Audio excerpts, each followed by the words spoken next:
الحمد لله رب العالمين، وأصلي وأسلم على نبينا محمد وعلى آله وأصحابه ومن تبعهم بإحسان إلى يوم الدين وسلم تسليما كثيرا. وبعد، السلام عليكم ورحمة الله وبركاته. أحبتي في الله، ইমাম ইবনুল কাইয়্যিম রাহিমাহুল্লাহর উদ্দাতুস সাবিরিন ওয়া যাখিরাতুশ শাকিরিন এই গ্রন্থ থেকে আলোচনার ধারাবাহিকতায় গত দিনে আপনাদের সাথে যে বিষয় নিয়ে আমরা আলোচনা করছিলাম সেটা ছিল সবরের মর্যাদার পার্থক্য, যে কোন ধরনের সবর বেশি উত্তম। তো সেই আলোচনায় বলা হয়েছিল যে ইচ্ছাপূর্বক যে ধৈর্য ধারণ করা হয়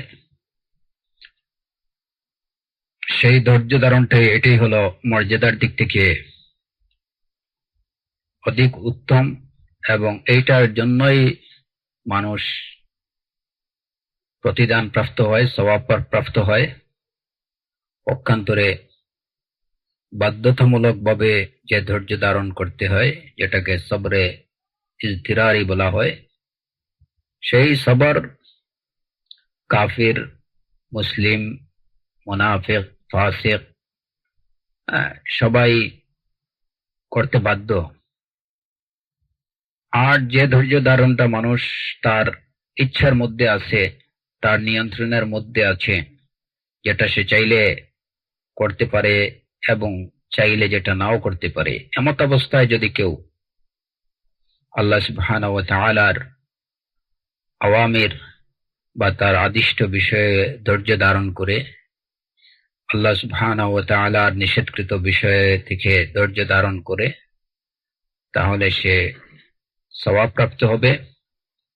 এবং এটাকে বলা হয় সবরে ইখতিয়ারি। এই সবরে ইখতিয়ারিটি হচ্ছে সবচেয়ে উত্তম, এবং এইটার কারণেই মূলত বান্দা প্রতিদান প্রাপ্ত হয়।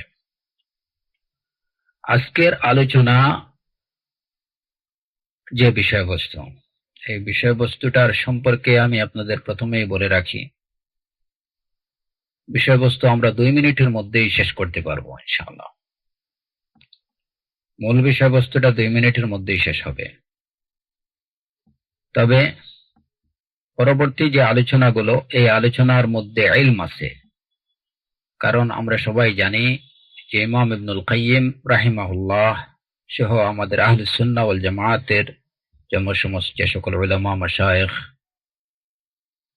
রয়েছেন, যারা দুনিয়া থেকে গেছেন, তাদের কথাবার্তা,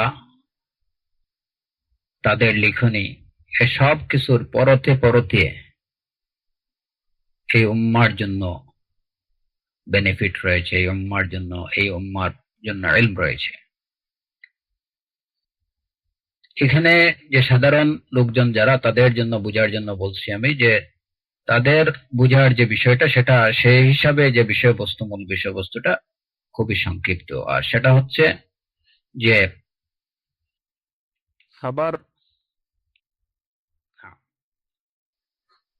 সবরের কোন প্রকার, কোন ধরনের সবর আল্লাহ সুবহানাহু ওয়া তাআলার কাছে সবচেয়ে বেশি পছন্দনীয়। এটাই হচ্ছে আজকের আলোচনার মূল বিষয়। কোন ধরনের সবর আল্লাহ তাআলার কাছে অধিক পছন্দনীয়। আমরা জানি যে সবর মূলত যেগুলোর কারণে বান্দা সওয়াব প্রাপ্ত হয়, সেটা হলো সবরে ইখতিয়ারি। আর এই সবরে ইখতিয়ারিটা হলো যে বান্দা তার ইচ্ছা করে, সে তার স্বেচ্ছায় 2 ধরনের বিষয়ে ধৈর্য ধারণ করবে। একটা হলো আল্লাহ সুবহানাহু ওয়া তাআলার আওয়ামির, তিনি যে সকল বিষয়ে পালনের জন্য মানব জাতিকে আদেশ দিয়েছেন, সেগুলোর উপরে ধৈর্য ধারণ করা। আর যেসব বিষয়ে বর্জন করার নির্দেশ দিয়েছেন সেগুলোকে বর্জন করা। এটাকে বলা হয় আদিষ্ট বিষয়গুলো পালন করা। এটা হচ্ছে আস-সাবরু আলাল আওয়ামির অথবা আস-সাবরু আলাল মা'মুর, আদিষ্ট বিষয়ে ধৈর্য ধারণ করা। আর যে সকল বিষয় থেকে নিষেধ করেছেন সেগুলা থেকে বিরত থাকার মাধ্যমে ধৈর্য ধারণ করা, বিরত থাকতে গিয়ে ধৈর্য ধারণ করা। এটাকে বলা হয় আস-সাবরু আলাল মাহজুর, আস-সাবরু আনিল মাহজুর, আস-সাবরু আলাল মা'মুর ওয়াস-সাবরু আনিল মাহজুর, নিষিদ্ধ বিষয় থেকে ধৈর্য ধারণ করা। এই যে দুই ধরনের ধৈর্য ধারণ, আদিষ্ট বিষয়গুলো পালনে ধৈর্য ধারণ, সবরের সাথে আদিষ্ট বিষয়গুলো পালন করা, এবং সবরের সাথে আল্লাহ সুবহানাহু ওয়া তাআলার নিষেধকৃত বিষয় থেকে বিরত থাকা। এই দুই ধরনের সবরের মধ্যে কোনটা আল্লাহ সুবহানাহু ওয়া তাআলার কাছে অধিক পছন্দনীয়? দুই ধরনের সবরই করার জন্য বান্দা আদিষ্ট। তাকে যেভাবে আল্লাহ সুবহানাহু ওয়া তাআলার আদেশকৃত বিষয়গুলো পালন করতে হবে, এই ক্ষেত্রে তার যেমন সবরের প্রয়োজন, ঠিক তেমনি ভাবে আল্লাহ সুবহানাহু ওয়া তাআলার নিষেধকৃত বিষয় থেকে বেঁচে থাকার উপরে ধৈর্য ধারণ করা, এটার জন্য এটাও তার প্রয়োজন, এটাও তার জন্য আবশ্যকীয়। দুইটাই কিন্তু আবশ্যকীয়।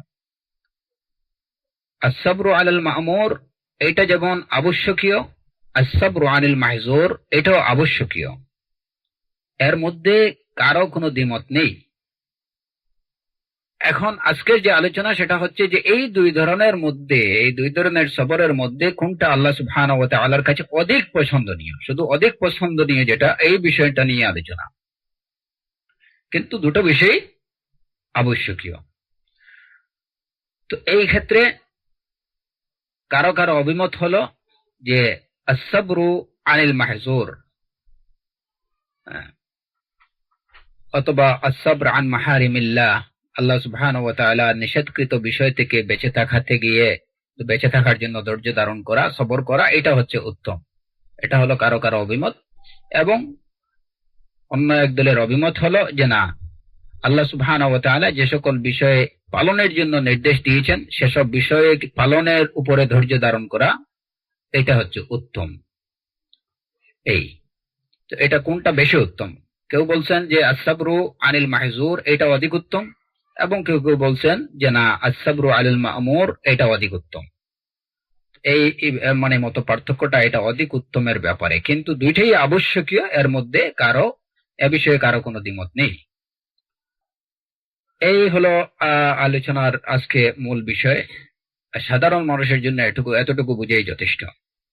তুল্লাবুল ইলম যারা, তাদের জন্য এই বাকি পরবর্তী আলোচনা যেটা, এটা আসলে যারা জ্ঞান অর্জন করতে চান, জ্ঞান পিপাসুদের জন্য পরবর্তী আলোচনা। সেই আলোচনায় আমরা এখন যাচ্ছি। ওয়া আসআলুল্লাহ সুবহানাহু ওয়া তাআলা আত-তাওফীক ওয়াস সাদাদ। ইবনুল কাইয়িম রাহিমাহুল্লাহ বলছেন যে এই বিষয়টা হলো যে কোন ধরনের সবর, আস-সাবরু আলাল মা'মুর এটা অধিক উত্তম, আল্লাহ সুবহানাহু ওয়া তাআলার কাছে অধিক পছন্দনীয়, না আস-সাবরু আন মাহারিমিল্লাহ এটা অধিক পছন্দনীয় আল্লাহ সুবহানাহু ওয়া তাআলার কাছে? এই বিষয়ে হচ্ছে মানুষের মধ্যে কিছুটা দ্বিমত রয়েছে। কেউ কেউ বলেছেন যে নিষেধকৃত বিষয় থেকে বেঁচে থাকার জন্য ধৈর্য ধারণ করা এটা অধিক উত্তম, এবং এটি আল্লাহ সুবহানাহু ওয়া তাআলার কাছে অধিক পছন্দনীয়। এটা কেন? যারা এই অভিমত দিয়েছেন তাদের যুক্তি কিংবা তাদের দলিল হলো যে নিষিদ্ধ বিষয় থেকে বেঁচে থাকা এটা খুবই কঠিন জিনিস। ভালো কাজ সবাই করে, ভালো লোকরা যেভাবে ভালো কাজ করে, মন্দ লোকেরাও অনেক ভালো কাজ করে, কিন্তু আল্লাহ সুবহানাহু ওয়া তাআলা নিষেধকৃত বিষয় থেকে বা নিষিদ্ধ বিষয় থেকে বেঁচে থাকতে পারে শুধুমাত্র সিদ্দিকুন যারা, সত্যিকার সত্যবাদী যারা, তারাই কেবল বেঁচে থাকতে পারে। ভালো কাজ এটা সবাই করে, কম বেশি সবাই করতে পারে, কিন্তু খারাপ কাজ থেকে কেবলমাত্র সিদ্দিকুন যারা সত্যবাদী, প্রকৃত অর্থে যারা সত্যবাদী, তারাই খারাপ কাজ থেকে, মন্দ কাজ থেকে তারাই বিরত থাকতে পারে। এই জন্য আওয়ামির বা আল্লাহ সুবহানাহু ওয়া তাআলার আদেশকৃত বিষয় পালন থেকে, আল্লাহ নিষেধকৃত বিষয় থেকে বেঁচে থাকার উপরে ধৈর্য ধারণ করা এটাই অধিক উত্তম। এটা হলো তাদের কথা, এবং এটা একটা যুক্তি। তাদের দ্বিতীয় যুক্তি হলো যে সবার নিষিদ্ধ বিষয় থেকে ধৈর্য ধারণ করা, এই ধৈর্য ধারণটা হলো পুরাপুরি নিজের নফসের বিপরীতে একটা অবস্থান নেওয়া। আর নফসের বিপরীতে অবস্থান নেওয়া, এটা হচ্ছে সবচেয়ে উত্তম কাজ এবং অনেক কঠিন কাজ। যেহেতু কঠিন কাজ, সুতরাং এটা অধিক উত্তম। নফসের বিপরীত, নফসে আম্মারার বিপরীত কিছু করা, এটা খুবই কঠিন, এটা সবাই করতে পারে না। সুতরাং নফসের বিপরীত অবস্থান নেওয়াটা এটা অনেক কঠিন, এবং এই ক্ষেত্রে যারা ধৈর্য ধারণ করতে পারে তারাই অধিক সওয়াব কামনা করতে পারে, আশা করতে পারে, এবং এটাই সবচেয়ে উত্তম। তাহলে তাদের প্রথম যুক্তি হলো যে ভালো কাজ, ফাসিক ফাজির এমনকি কাফেররাও অনেক ভালো কাজ করে, কিন্তু আল্লাহ সুবহানাহু ওয়া তাআলা নিষেধকৃত বিষয় থেকে সবাই বেঁচে থাকতে পারে না বা বেঁচে থাকে না। তো নিষেধকৃত বিষয় থেকে বেঁচে থাকার মধ্যেই হলো মুসলিমের বৈশিষ্ট্য, এই কারণে এটা উত্তম। দ্বিতীয় যুক্তি হলো যে নিষিদ্ধ বিষয় থেকে বেঁচে থাকা, এটা হলো নফস সবসময় নিষিদ্ধ বিষয়ে করতে চায়, নিষিদ্ধ কাজ করতে চায়। এই ক্ষেত্রে নিষিদ্ধ বিষয় থেকে বেঁচে থাকা এটা নফসের বিরুদ্ধে অবস্থান নেয়া। নফসের বিরুদ্ধে অবস্থান নেয়া এটা অনেক কঠিন কাজ, এবং এই কারণে এটার সওয়াব বা এটার প্রতিদান অনেক বেশি, এবং এটা আল্লাহ সুবহানাহু ওয়া তাআলার কাছে অধিক পছন্দনীয়। তৃতীয় তাদের 3 নম্বর যুক্তিটা হলো যে নফস যে বিষয়টাকে বা যে জিনিসটাকে পছন্দ করে, এই বিষয়টাকে ছেড়ে দেয়া। আমি যার কারণে ছেড়ে দেব, যখন আমি কারো কারণে আমার নফস একটা জিনিস চাইতেছে, সেই জিনিসটাকে আমি পরিত্যাগ বা বর্জন করব অন্য কারো কারণে, তাহলে বোঝা গেল, তখনই প্রমাণিত হবে যে আমি যার কারণে বা যার সন্তুষ্টির জন্য, যাকে খুশি করার জন্য আমি আমার নফসের কাঙ্ক্ষিত ওই বিষয়টাকে আমি ছেড়ে দিলাম, তিনি আমার কাছে অধিক, আমি তাকে বেশি ভালোবাসি। এটা এই বিষয়টা তখনই প্রমাণিত হয় যখন আমি নফস যেটা চাইতেছে, নিষিদ্ধ কাজগুলোর প্রতি অন্তর সবসময় দাবিত থাকে, সবসময় অন্তর মন্দের দিকে দাবিত থাকে বেশিরভাগ। এই ক্ষেত্রে একজন মানুষের তার অন্তর মন চাইতেছে যে সে একটা নিষিদ্ধ কাজ করুক, এমত অবস্থায় সে যার সন্তুষ্টির জন্য ওই মন্দ কাজটাকে ছেড়ে দেবে, তখন প্রমাণিত হবে, যখন সে ওই মন্দ কাজটাকে অন্য একজনের সন্তুষ্টির জন্য ছেড়ে দেবে, তখনই বুঝে যাবে যে সে যার সন্তুষ্টি অর্জনের জন্য ওইটাকে ছেড়ে দিছে, তিনি তার কাছে অধিক প্রিয়, এবং সে তাকেই সবচেয়ে বেশি প্রাধান্য দেয়। এটা তখনই প্রমাণিত হবে। পক্ষান্তরে যে একজন মানুষ সে যাকে ভালোবাসে, তিনি যে বিষয়গুলো পছন্দ করেন, সেই বিষয়গুলা করার ধারা, এই বিষয়টা কিন্তু যে সে তাকে বেশি ভালোবাসে, এই কথা কিন্তু সবসময় প্রমাণিত হয় না। এই যে পয়েন্টটা বোঝার জন্য, যেমন আমি একটা উদাহরণ আপনাদেরকে দিই, এটা আমার পক্ষ থেকে, এটা ইবনে কাইয়িম রাহিমাহুল্লাহর কথা না। যদি আমি ভুল করি, এটা আমার পক্ষ থেকে এবং শয়তানের পক্ষ থেকে, আর যদি সঠিক হয় ফামিনাল্লাহ। যেমন একজন লোক তার স্ত্রীকে খুব ভালোবাসে, তার স্ত্রী তাকে নির্দেশ দিলেন বা তাকে বললেন যে তুমি রাত 10টার মধ্যে বাসায় যেখানে থাকো, তুমি রাত 10টার মধ্যে বাসায় চলে এসো। সে লোকটাও তার স্ত্রীকে খুব ভালোবাসে, আর সে কারণে সে তার স্ত্রীর এই অর্ডারটা একদম রাত 10টার মধ্যেই বাসায় চলে যায়, এর কোনো হেরফের করে না। এইটা দ্বারা যদিও এটুকু বোঝা যায় যে সে তার স্ত্রীকে ভালোবাসে, কিন্তু এটাই কিন্তু ফাইনাল প্রমাণ না যে সে প্রকৃত অর্থে তার স্ত্রীকেই কেবল ভালোবাসে। সে তার স্ত্রীকে ভালোবাসে, হ্যাঁ ঠিক আছে, সেই জন্য তার স্ত্রীর যে অর্ডারটা সে তার কথা মেনে চলতেছে, মানছে যে 10টার মধ্যে বাসায় চলে আসতেছে। হ্যাঁ, তার স্ত্রী রং বেরঙের প্রসাধনী পছন্দ করে, এগুলা সে সাপ্লাই দেয় রীতিমতো। কিন্তু এটি কিন্তু সব প্রমাণ না যে সে তার স্ত্রীকেই কেবল ভালোবাসে, এবং তার এই স্ত্রী ভালোবাসার ক্ষেত্রে এই স্ত্রী তার কাছে একদম অনন্যা, এমন না যে সে অন্য কাউকে ভালোবাসে না, তার স্ত্রী থেকে বেশি অন্য কাউকে ভালোবাসে না। এটা প্রমাণিত হয় না এর দ্বারা। এটা কখন প্রমাণিত হবে? এইটা প্রমাণিত হবে তখন যখন তার স্ত্রী বলবে যে দেখো, তুমি অন্য কোনো মহিলার দিকে তুমি তাকাতে পারবা না, কিংবা ফোনে মোবাইলে অন্য কোনো মেয়ের সাথে তুমি ফিসফিস করতে পারবা না। এই নির্দেশটা যখন মানতে যাবে তখনই বোঝা যাবে যে অন্য কারো সাথে তার কোনো ধরনের কোনো তার মনের কোনো সম্পর্ক আছে কিনা, এই বিষয়টা তখনই বুঝে যাবে। স্ত্রী যেটা চাইতেছে এটা সাপ্লাই দেয়া, এটা সহজ বিষয়। স্ত্রী বলছে রাত 10টার মধ্যে তুমি বাসায় চলে এসো, এটাও খুব সহজ বিষয়, কারণ দুইটা লাঞ্চের টাইমে ওই সময় কোনো রেস্টুরেন্টে গিয়ে অন্যান্য অবৈধ কাজগুলো শেষ করে চলে আসা, রাত 10টার মধ্যে খুব ভালো মানুষ সেজে চলে আসা, এটা সহজ ব্যাপার। কিন্তু যখন এইটা প্রমাণিত হবে, যখন স্ত্রী বলবে যে তুমি অন্য কোনো মহিলার দিকে তুমি তাকাতে পারবা না, অন্য কোনো মহিলার সাথে তুমি কথা বলতে পারবা না, এই আদেশটা যখন মানতে যাবে, যদি একজন স্বামী যদি এই আদেশটা মান্য করে, তখনই প্রমাণিত হবে যে না, এই লোকটা তার পরকীয় কোনো সম্পর্ক নেই, সে কেবল তার স্ত্রীকেই ভালোবাসে এবং অন্য কোনো মহিলার সাথে তার কোনো ধরনের সম্পর্ক নেই। তাহলে বোঝা গেল যে নিষেধকৃত বিষয়টা যখন পালন করতে যাওয়া হয় তখনই কিন্তু প্রমাণিত হয় যে সে যার কারণে বা যাকে সন্তুষ্ট করার জন্য সে এই নিষেধকৃত বিষয়টা তার নিষেধকৃত বিষয়টা পালন করতেছে। সে যে বিষয়কে নিষেধ করছে সেটাকে মেনে চলছে, যার জন্য সেটা করছে তার প্রতি তার যে অগাধ ভালোবাসা আছে সেটা তখনই প্রমাণিত হবে। কিন্তু তার আদেশকৃত বিষয় পালনের মাধ্যমে কিন্তু এটা প্রমাণিত হয় না, পুরোপুরি প্রমাণিত হয় না, যদিও হয় সেটা আংশিক। এই হলো তাদের তৃতীয় যুক্তি। তাদের চতুর্থ যুক্তিটা হলো,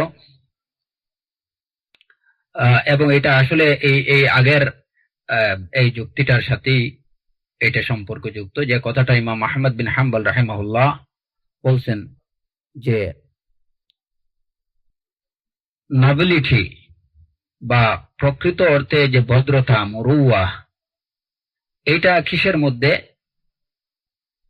প্রবৃত্তি যেটা চায়, নিজের নফস বা হাওয়া যেটা চায় সেটাকে বর্জন করা কারো ভয়ে। আগের পয়েন্ট এবং এই পয়েন্টের মধ্যে তফাৎটুকু হলো যে কারো ভালোবাসা বা কারো সন্তুষ্টি অর্জনের জন্য তার নিষেধকৃত বিষয়কে মেনে চলা, বর্জন করা। আর এই বিষয়ে এখানে ইমাম আহমদ বিন হাম্বল রাহিমাহুল্লাহ বলছেন যে প্রকৃত ভদ্রতা, বিনয়, এই বিষয়গুলা প্রমাণিত হয় যখন একজন মানুষ তার নফস যেটা চাইতেছে সেটাকে সে বর্জন করবে কারো ভয়ে। তো আল্লাহ সুবহানাহু ওয়া তাআলার শাস্তির ভয়ে যখন তার আল্লাহ নিষেধকৃত বিষয়গুলোকে মানুষ বর্জন করবে, তখনই যে সে প্রকৃত অর্থে বিনয়ী, এই বিষয়টা তখনই প্রমাণিত হবে। আল্লাহর ভয়ে যখন একজন মানুষ আল্লাহর নিষেধকৃত বিষয়গুলোকে বর্জন করে চলবে, তখনই বোঝা যাবে, এটা প্রমাণিত হবে যে সত্যিকার অর্থেই সে আল্লাহকে ভালোবাসে। যেমন একজন লোক, রাসূলুল্লাহ সাল্লাল্লাহু আলাইহি ওয়াসাল্লামের এই হাদিস, মান নাযারা ইলা মাহাসিন ইমরাআতিন আজনাবিয়্যাহ সুব্বা ফি আইনিহিল আনুকু ইয়াউমাল কিয়ামাহ, যে কেউ যদি কোনো বেগানা মহিলার সৌন্দর্যের দিকে তাকায়, তাহলে কিয়ামতের দিন তার চোখে গরম সীসা ডালা হবে। তো এই ভয়ে যখন কেউ অপরিচিত আজনবী মহিলার দিকে, গায়র মুহাররামাত যারা, তাদের দিকে যখন তাকানো বর্জন করবে, তখনই বোঝা যাবে যে এই লোকটা সত্যিকার অর্থেই আল্লাহর আযাবকে ভয় করে। সুতরাং এর দ্বারা প্রমাণিত হয় যে নিষেধকৃত বিষয় থেকে বেঁচে থাকা এটাই হলো অধিক উত্তম, এবং এটাই আল্লাহ সুবহানাহু ওয়া তাআলার কাছে অধিক পছন্দনীয়, এবং এইটার জন্যই বান্দা অধিক সওয়াবের অধিকারী, অধিক সওয়াব কামনা করতে পারে। তাদের পরবর্তী যুক্তি হলো যে যারা আল্লাহ সুবহানাহু ওয়া তাআলার আদিষ্ট বিষয়গুলোর উপরে ধৈর্য ধারণ করে, অর্থাৎ যারা ধৈর্যের সাথে আল্লাহর আদেশকৃত বিষয়গুলো পালন করে, এটা এমন কোনো আজব বিষয় না। কারণ যারা একদম যাদের মানে সুষ্ঠু মন মানসিকতা যাদের আছে, আল্লাহর আদিষ্ট বিষয়গুলোকে যে কেউ এগুলাকে পছন্দ করে, সুষ্ঠু মন মানসিকতার অধিকারী যে কেউ আল্লাহ সুবহানাহু ওয়া তাআলার আদেশকৃত বিষয়গুলোকে পছন্দ করবে, এটা অস্বাভাবিক কিছু না। যেমন সত্য বলা, মিথ্যা, সত্য বলা, তারপরে ইনসাফ করা, মানুষের প্রতি ইহসান করা, তারপরে ভালো পরোপকার করা, এই যে বিষয়গুলা, এই বিষয়গুলোকে সবাই ভালোবাসে। এটা যে কোনো সুষ্ঠু অন্তর এবং সুষ্ঠু মন মানসিকতা সম্পন্ন যে কোনো লোক এই বিষয়গুলোকে ভালোবাসবে, এটা খুবই স্বাভাবিক। কিন্তু যারা আল্লাহ সুবহানাহু ওয়া তাআলার নিষেধকৃত বিষয় থেকে বেঁচে থাকে, আল্লাহ সুবহানাহু ওয়া তাআলার নিষেধকৃত বিষয়গুলোকে বর্জন করা, এটাই হচ্ছে আজবের বিষয়, এটাই হচ্ছে সবচেয়ে আশ্চর্যের বিষয়। কারণ এটা সবার দ্বারা সম্ভব হয় না। এটা কেবল তারাই বর্জন করে, এটা আল্লাহ জাল্লা ওয়া আলার নিষেধকৃত বিষয় থেকে তারাই বেঁচে থাকে যারা এই দুনিয়ার চাকচিক্যকে বর্জন করে আখিরাতকে তার নিজের চোখের সামনে রাখে। এটা কেবল তাদের দ্বারাই সম্ভব। ভালো কাজ এটা যে কেউ করতে পারে, এটা সবার কাছে। যে কোনো মানুষ যদি তার মোটামুটি তার মধ্যে সুষ্ঠু মানসিকতা বা মানবিকতা থাকে, মানবিক গুণ যদি থাকে, তাহলে সে ওইগুলাকে স্বাভাবিক মেনে চলবে। কারণ আল্লাহ সুবহানাহু ওয়া তাআলা যে সমস্ত কাজের আদেশ দিয়েছেন, ওই সবগুলা কাজই কিন্তু একদম পরিপূর্ণ মানবিক। যেমন আদাল, ইহসান, সত্য বলা, আলবের, ভালো কাজ করা, পরোপকার করা, তারপরে অন্যায় এই যে যেমন অপরকে সাহায্য করা, এই যে বিষয়গুলো, এই বিষয়গুলো মানে যত বেশিরভাগই আদিষ্ট বিষয়গুলা দেখা যায় যে এগুলা একদম মানবিক গুণাবলী, মানবিক উন্নত গুণাবলী। এই মানবিক উন্নত গুণাবলীগুলো পালনের মধ্যে এটা নতুন কিছু না, এটা সবাই ভালোবাসে। কিন্তু আল্লাহ জাল্লা ওয়া আলার নিষেধকৃত যে বিষয়গুলা, ওইগুলো থেকে কেবল এগুলা সবাই বর্জন করতে পারে না। এগুলা কেবল তারাই বর্জন করতে পারে যারা এই দুনিয়ার নগদ লাভ বা নগদ ভোগ উপভোগকে বর্জন করে আখিরাতের ভোগ উপভোগকে যারা প্রাধান্য দেয়, এবং যারা আখিরাতের আরাম আয়েশকে যারা প্রাধান্য দেয়, দুনিয়ার ভোগ বিলাসকে পিছনে রেখে যারা আখিরাতের ভোগ বিলাসকে, আরাম আয়েশকে যারা চাইবে, কামনা করবে, কেবল তারাই আল্লাহ সুবহানাহু ওয়া তাআলার নিষেধকৃত বিষয়গুলোকে বর্জন করে চলতে পারে। সুতরাং আদেশকৃত বিষয় পালনের চেয়ে নিষেধকৃত বিষয়ের উপরে ধৈর্য ধারণ করা, নিষিদ্ধ বিষয়গুলোকে বর্জন করা, বিষয়ে ধৈর্য ধারণ করা, এটি হচ্ছে অধিক উত্তম। এই হলো তাদের যুক্তি। এরপরে তাদের আরেকটা যুক্তি হলো, যারা বলেন যে আদেশকৃত বিষয়ের উপরে ধৈর্য ধারণ থেকে নিষেধকৃত বিষয় থেকে ধৈর্য ধারণ করা অধিক উত্তম। তাদের আরেকটা যুক্তি হলো যে সাধারণত নিষিদ্ধ বিষয় যেগুলা, মন্দ বা নিষিদ্ধ বিষয়গুলার প্রতি মানুষকে আকর্ষণ করে বা ডাকে চারটা জিনিস। সবসময় চারটা জিনিস মানুষকে মন্দ বা নিষিদ্ধ বিষয়ের প্রতি ডাকে, ওইগুলার প্রতি তারা আকর্ষণ করে, তাকে উদ্বুদ্ধ করে। মন্দের প্রতি উদ্বুদ্ধকারী বিষয়, মন্দের প্রতি আহ্বানকারী বিষয়গুলো হলো, প্রথম হলো মানুষের নফস, দ্বিতীয় হলো শয়তান, তৃতীয় হলো তার প্রবৃত্তি হাওয়া, আর চতুর্থ হলো দুনিয়া। নফস, শয়তান, হাওয়া এবং দুনিয়া, এই চারটা বস্তু সবসময় মানুষকে মন্দের প্রতি ধাবিত করে, মন্দের প্রতি আহ্বান করে, মন্দের প্রতি অনুপ্রাণিত করে, তাকে মন্দের পথে পরিচালিত হতে উদ্বুদ্ধ করে। এই চারটা বিষয়: নফসে ইনসান, মানুষের নফস, শয়তান, হাওয়া বা প্রবৃত্তি, এবং দুনিয়া। ওমাল হায়াতুদ দুনিয়া ইল্লা মাতাউল গুরুর। দুনিয়া সবসময় মানুষকে, এবং দুনিয়াটা হচ্ছে একটা প্রতারণার উপকরণ। আর শাইতানু ইয়াইদুকুমুল ফাকর ওয়া ইয়ামুরুকুম বিল ফাহশা। শয়তান মানুষকে নির্লজ্জ কাজের নির্দেশ দেয়। নফস, ইন্নান নাফসা লাআম্মারাতুম বিসসু, নফসটা মানুষকে সবসময় মন্দের নির্দেশ দেয়। আর হাওয়া বা প্রবৃত্তি, যদি প্রবৃত্তির মানুষ অনুসরণ করে তাহলে এই প্রবৃত্তি মানুষকে সঠিক পথ থেকে পথভ্রষ্ট করে দেয়। কোরআনে কারীমের একাধিক আয়াতে আল্লাহ সুবহানাহু ওয়া তাআলা এই সম্পর্কে বলছেন। আফরাআইতা মান ইত্তাখাযা ইলাহাহু হাওয়াহ।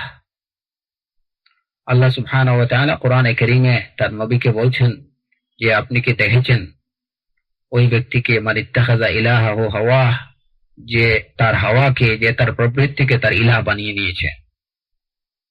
তো এই হাওয়া মানুষকে পথভ্রষ্ট করে। এই চারটা বিষয়, নফস, শয়তান, হাওয়া এবং দুনিয়া, এই চারটা বিষয় মানুষকে নিষিদ্ধ বিষয়ের প্রতি সবসময় আহ্বান করতে থাকে। এমত অবস্থায় একজন মানুষ যখন কোনো আল্লাহ সুবহানাহু ওয়া তাআলার নিষিদ্ধ বিষয়কে বর্জন করে চলবে, নিষিদ্ধ বিষয় থেকে বেঁচে থাকবে, এই নিষিদ্ধ বিষয় থেকে বেঁচে থাকার জন্য এট এ টাইম তাকে এই চারটা বিষয়ের, এই চারটা দুশমনের মোকাবেলা করতে হয় তাকে। কিন্তু আল্লাহ সুবহানাহু ওয়া তাআলার আদিষ্ট বিষয়গুলো পালনে তাকে এত কাঠোর পোড়াতে হয় না। আল্লাহ সুবহানাহু ওয়া তাআলার আদিষ্ট বিষয় পালনে জন্য তাকে এত দুশমনের মোকাবেলা একসাথে করতে হয় না। কিন্তু নিষেধকৃত বিষয় থেকে বেঁচে থাকতে হলে এই চারটা কঠোর দুশমনের মোকাবেলা করতে হয়। সুতরাং নিষেধকৃত বিষয় থেকে বেঁচে থাকার জন্য ধৈর্য ধারণ করা, এটা এই ধৈর্য ধারণের মধ্যে অনেক কষ্ট এবং অনেক কঠিন কাজ, যে কারণে এর উপরে বান্দা অধিক সওয়াবের আশা করতে পারে। এবং এই বিষয়টা হলো আল্লাহ সুবহানাহু ওয়া তাআলার কাছে অধিক পছন্দনীয়, কারণ এর দ্বারা যখন বান্দা আল্লাহ নিষেধকৃত বিষয় থেকে বেঁচে থাকে, তখন এতে করে সে চারটা দুশমনের মোকাবেলা করে। নফসের, শয়তানের, হাওয়ার এবং দুনিয়ার চারটা দুশমনের মোকাবেলা সে করতেছে একই সাথে। এই কারণে এটা অধিক পছন্দনীয় বলে মনে হয়। এরপরে তাদের আরেকটা যুক্তি হলো যে নফস, যে নিষিদ্ধ বিষয় থেকে বেঁচে থাকা, এটা মানুষের নফসের জন্য একটা প্রোটেক্টর। কারণ নিষিদ্ধ বিষয় থেকে যখন মানুষ বেঁচে থাকবে, তখন সে এই চারটা দুশমনের, শয়তানের শিকার হওয়া থেকে সে নিজেকে রক্ষা করলো, দুনিয়ার শিকার হওয়া থেকে সে নিজেকে রক্ষা করলো, সে নিজের নফসের শিকার হওয়া থেকে, নফসে আম্মারার শিকার হওয়া থেকে নিজেকে রক্ষা করলো, এবং সে নিজের প্রবৃত্তির ফাঁদে পড়া থেকে নিজেকে রক্ষা করলো। সুতরাং এই যে নিষিদ্ধ বিষয় থেকে বেঁচে থাকার দ্বারা মানুষ নিজেকে সে সুরক্ষা দেয়, নিষিদ্ধ বিষয়গুলো মানুষকে সুরক্ষা দেয়। আর আদিষ্ট বিষয়গুলা পালনের মধ্যে এরূপ কোনো সুরক্ষা নেই। আদিষ্ট বিষয়গুলা পালনের মধ্যে সাধারণত যদিও ক্ষেত্র বিশেষে অবশ্যই আছে, কিন্তু ইন জেনারেলি আদিষ্ট বিষয়গুলা মানুষের জন্য এটা মানুষকে ততটুকু সুরক্ষা দেয় না যতটুকু নিষিদ্ধ বিষয়গুলা তাকে সুরক্ষা দেয়। এই কারণে দেখা যায় যে রাসূলুল্লাহ সাল্লাল্লাহু আলাইহি ওয়াসাল্লাম মানুষকে নিষেধকৃত, আল্লাহ সুবহানাহু ওয়া তাআলা নিষেধকৃত বিষয়ের কাছে যেতেও নিষেধ করছেন, নিষিদ্ধ বিষয়ের কাছে যেতেও নিষেধ করছেন, যে কোনোভাবেই নিষিদ্ধ বিষয়, নিষিদ্ধ কাজ সামান্য পরিমাণও করা যাবে না। একদম টোটালি নিষিদ্ধ, মানে নিষিদ্ধ বিষয়ের দরজা একদম টোটালি বন্ধ করে দেওয়া হচ্ছে, যা যেন ওইদিকে মানুষ একটুও না যায়, সম্পূর্ণরূপে নিষিদ্ধ। পক্ষান্তরে আল্লাহ জাল্লা ওয়া আলার আদিষ্ট যে বিষয়, যে বিষয়গুলা পালনের জন্য তিনি নির্দেশ দিচ্ছেন, ওইগুলার ক্ষেত্রে কিন্তু এত কঠোর নির্দেশ আসেনি যে যতটুকু করার নির্দেশ তোমাদেরকে দিছি শতভাগ তোমাদেরকে ততটুকু পালন করতেই হবে, এভাবে বলা হয়নি। আল্লাহ জাল্লা ওয়া আলা তার বান্দাদেরকে তিনি যত বিষয় করার নির্দেশ দিচ্ছেন, পালন করার নির্দেশ দিচ্ছেন, সে বিষয়গুলো যে বান্দাকে শতভাগ পালন করতে হবে এত কঠোর নির্দেশ আসেনি। কিন্তু নিষেধকৃত বিষয় যেগুলো, সেগুলো থেকে শতভাগ বর্জ্য, সেগুলোকে শতভাগ বর্জন করা, 100% বর্জন করতে হবে, সেই নির্দেশ দেওয়া হয়েছে। আদিষ্ট বিষয় সম্পর্কে রাসূলুল্লাহ সাল্লাল্লাহু আলাইহি ওয়াসাল্লাম বলছেন, সহিহ বুখারী এবং সহিহ মুসলিমের হাদিস, আবু হুরায়রা রাদিয়াল্লাহু আনহু থেকে বর্ণিত এই হাদিস, যে ইযা আমারতুকুম বিআমরিন ফাআতু মিনহু মাসতাতা'তুম ওয়া মা নাহাইতুকুম আনহু ফাজতানিবুহু। ইযা আমারতুকুম বিআমরিন ফাআতু মিনহু মাসতাতা'তুম, আমি যখন তোমাদেরকে কোনো কাজ করার নির্দেশ দেই, ফাআতু মিনহু মাসতাতা'তুম, তাহলে সেগুলো থেকে তোমরা যতটুকু সম্ভব, যতটুকু সম্ভব তোমরা ততটুকু করো। তাহলে দেখা গেল যে আদিষ্ট বিষয়ে একেবারে যতটুকু বলা হয়েছে শতভাগ ততটুকু করার জন্য এত কঠোর নির্দেশ দেওয়া হয়নি, বরঞ্চ মানুষকে তার সাধ্য অনুযায়ী, সর্বসাধ্য অনুযায়ী যতটুকু সম্ভব সে ততটুকু করবে, করুক। ইযা আমারতুকুম বিআমরিন ফাআতু মিনহু মাসতাতা'তুম, যখন আমি তোমাদেরকে কোনো কাজ করার নির্দেশ দিই তখন তোমরা সেখান থেকে যতটুকু সম্ভব তোমাদের সাধ্যের মধ্যে আছে তোমরা ততটুকু করো, যতটুকু পারো। ওয়া মা নাহাইতুকুম আনহু ফাজতানিবুহু, কিন্তু নিষেধকৃত বিষয়ে, আমি যে বিষয়ে তোমাদেরকে নিষেধ করি, ফাজতানিবুহু, এটাকে বর্জন করো। বর্জন করার ক্ষেত্রে বলা হয়নি যে যতটুকু সম্ভব ততটুকু বর্জন করো, এটা বলা হয়নি, বলা হয়েছে যে তোমরা এটাকে বর্জন করো, টোটালি বর্জন করো। যেমন দেখেন মুস্কিরাত যেগুলা, খামার নিষেধ করা হয়েছে, এটা হারাম। ইন্নামাল খামরু ওয়াল মাইসির ওয়াল আনসাব ওয়াল আজলাম রিজসুম মিন আমালিশ শাইতানি ফাজতানিবুহু, টোটালি এটাকে বর্জন করতে হবে। না ঠিক আছে আমি একটু একটুক খাই আর বেশি খাবো না, একটু দেখি, এতে কোনো অসুবিধা না, ফাজতানিবুহু, টোটালি এটাকে বর্জন করতে হবে। সুতরাং দেখা যায় যে নিষেধকৃত যে বিষয়গুলো আছে সে বিষয়গুলা পরিপূর্ণরূপে বর্জনের নির্দেশ দেওয়া হয়েছে। পক্ষান্তরে আদিষ্ট বিষয়গুলো মানুষকে তার সাধ্য অনুযায়ী সেগুলা পালন করার জন্য বলা হয়েছে। এতেই প্রমাণিত হয় যে আদিষ্ট বিষয় থেকে নিষিদ্ধ বিষয়গুলা অধিক গুরুত্বপূর্ণ এবং সেগুলা আল্লাহ সুবহানাহু ওয়া তাআলার কাছে, এই কারণে এগুলা হয়তো আল্লাহ সুবহানাহু ওয়া তাআলার কাছে বেশি পছন্দনীয়। এটা হলো তাদের আরেকটা যুক্তি।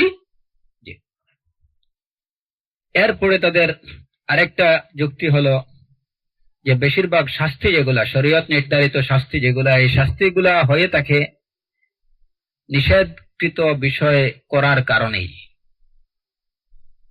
শরীয়তের নিষিদ্ধ বিষয়গুলো বা নিষিদ্ধ কোনো কাজ করার কারণেই সাধারণত শরীয়ত নির্ধারিত যে শাস্তি, এই শাস্তিটা প্রযোজ্য হয় তখনই যখন কেউ শরীয়তের নিষিদ্ধ কোনো কাজ করবে, নিষেধকৃত কোনো কাজ করবে। কিন্তু কোনো আদেশকৃত কোনো বিষয় ছেড়ে দেওয়ার কারণে, শরীয়ত আদেশ করছে, নির্দেশ দিছে কোনো কাজ করার, এরকম কোনো কাজ না করার কারণে বা এই ধরনের কোনো কাজ ছেড়ে দেওয়ার কারণে সাধারণত শরীয়তের নির্ধারিত কোনো শাস্তি, তেমন কোনো শাস্তি নেই। এখানে এই বিষয়টা মনে রাখবেন আপনারা। এখানে একটু কি আছে কথার মধ্যে, কথাটা পরিষ্কারভাবে না বুঝলে প্রশ্ন আসতে পারে।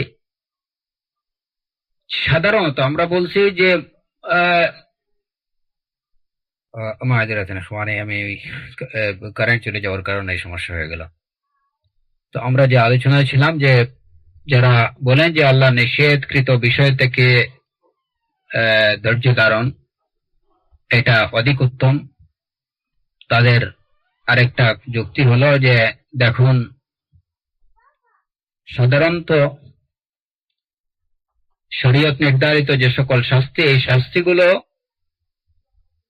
আল্লাহর নিষেধকৃত কোনো কাজ যখন কেউ করে কেবল তখনই শরীয়ত নির্ধারিত শাস্তি তার ক্ষেত্রে প্রযোজ্য হয় বা প্রয়োগ করা হয়। পক্ষান্তরে কেউ যদি আল্লাহর আদেশকৃত কোনো বিষয় যথাযথভাবে পালন না করতে পারে কিংবা আল্লাহর আদেশকৃত কোনো বিষয় না করে, তাহলে তার জন্য কিন্তু কোনো শরীয়ত নির্ধারিত, সাধারণত তার জন্য কোনো শরীয়ত নির্ধারিত কোনো শাস্তি নেই। এই শাস্তি বলতে এখানে যে বিষয়টা, প্রথমত শরীয়ত নির্ধারিত শাস্তি যেমন হাদ, রাজম, এই ধরনের ফিজিক্যাল পানিশমেন্ট। শরীয়ত নির্ধারিত শাস্তি বলতে এই ধরনের ফিজিক্যাল পানিশমেন্টের কথাই বোঝানো হয়েছে। এগুলা সাধারণত আল্লাহর আদেশকৃত কোনো বিষয় যদি কেউ না করে, এসবের ক্ষেত্রে কোনো শরীয়ত নির্ধারিত তেমন কোনো শাস্তি নেই। পক্ষান্তরে নিষেধকৃত কোনো কাজ যদি কেউ করে, তাহলে তার জন্য শরীয়ত নির্ধারিত শাস্তি রয়েছে। যেমন কোরআনে কারীমে আল্লাহ সুবহানাহু ওয়া তাআলা ইরশাদ করেছেন, ওয়ালা তাকরাবুজ জিনা। এখন যদি কেউ, যে তোমরা ব্যভিচারের কাছে যেও না, কেউ যদি ব্যভিচার করে, তাহলে তার জন্য হাদ অথবা রাজমের নির্দেশ রয়েছে। চুরি করতে নিষেধ করা হয়েছে, কেউ যদি চুরি করে তাহলে তার জন্য শাস্তি রয়েছে। ওয়াসসারিকু ওয়াসসারিকাতু ফাকতাউ আইদিয়াহুমা। মদ খেতে নিষেধ করা হয়েছে, যদি কেউ শরাব পান করে তাহলে তার জন্য শাস্তি রয়েছে। কিন্তু সাধারণত আল্লাহ সুবহানাহু ওয়া তাআলার যে সকল আওয়ামির, এই আওয়ামির গুলো যদি কেউ না পালন করে, তাহলে তার ক্ষেত্রে এভাবে সাধারণত তেমন কোনো শাস্তি দেখা যায় না। ইবনুল কাইয়িম রাহিমাহুল্লাহ বলছেন, যেমন এই যে কথাটা, যে সাধারণত আদেশকৃত বিষয়গুলা পালন না করার ক্ষেত্রে সাধারণত কোনো শাস্তি, শরীয়ত নির্ধারিত কোনো শাস্তি নেই। এরপরে উনি বলছেন, যেমন দেখুন, আল্লাহর আদেশকৃত বিষয়ের মধ্যে সবচেয়ে একটা বড় বিষয় হলো সালাত। তো এই সালাত যদি কেউ, সালাত পালন করার জন্য আমরা আদিষ্ট, সালাত কায়েম করার জন্য আমরা আদিষ্ট। ওয়া আকিমুস সালাতা ওয়া আতুজ যাকাত, সালাত পালন করার জন্য আমরা আদিষ্ট। এটা আল্লাহর আদেশকৃত একটা বিষয়। এটা যদি কেউ সালাত পালন না করে, তাহলে তার জন্য কোনো পানিশমেন্ট, ফিজিক্যাল পানিশমেন্ট তার জন্য আছে কিনা, এই বিষয়েও উলামায়ে কেরামের মধ্যে দ্বিমত রয়েছে। তো এই কথা দ্বারা ইবনুল কাইয়িম রাহিমাহুল্লাহ এটুকু বুঝাইতে চেয়েছেন যে সাধারণত আদেশকৃত বিষয়গুলো পালন না করার ক্ষেত্রে তেমন কোনো শরীয়ত নির্ধারিত তেমন কোনো কি নেই, হাদ নির্ধারিত নেই। কিন্তু দেখা যায় যে আল্লাহ সুবহানাহু ওয়া তাআলা নিষেধকৃত কোনো কাজ করার উপরে পানিশমেন্ট রয়েছে, শরীয়ত নির্ধারিত হদ রয়েছে।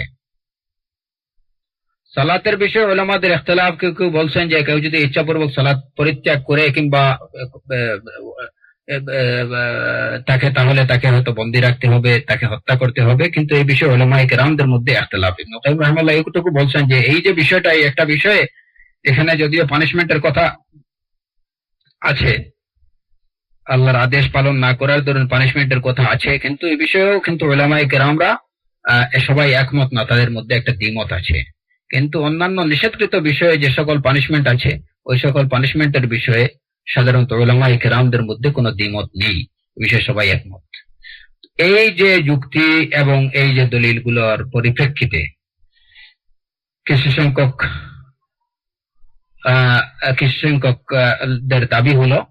লোকের দাবি হলো যে আদেশকৃত বিষয় থেকে নিষেধকৃত বিষয়ের গুলোর উপরে ধৈর্য ধারণ করা, অর্থাৎ আল্লাহ নিষিদ্ধ বিষয় থেকে বেঁচে থাকার উপরে ধৈর্য ধারণ করা, এটা অধিক উত্তম এবং এটা আল্লাহ সুবহানাহু ওয়া তাআলার কাছে অধিক পছন্দনীয়। এখন হলো যে যারা, তো মোটামুটি এখানে তাদের প্রায় 8-9টা যুক্তি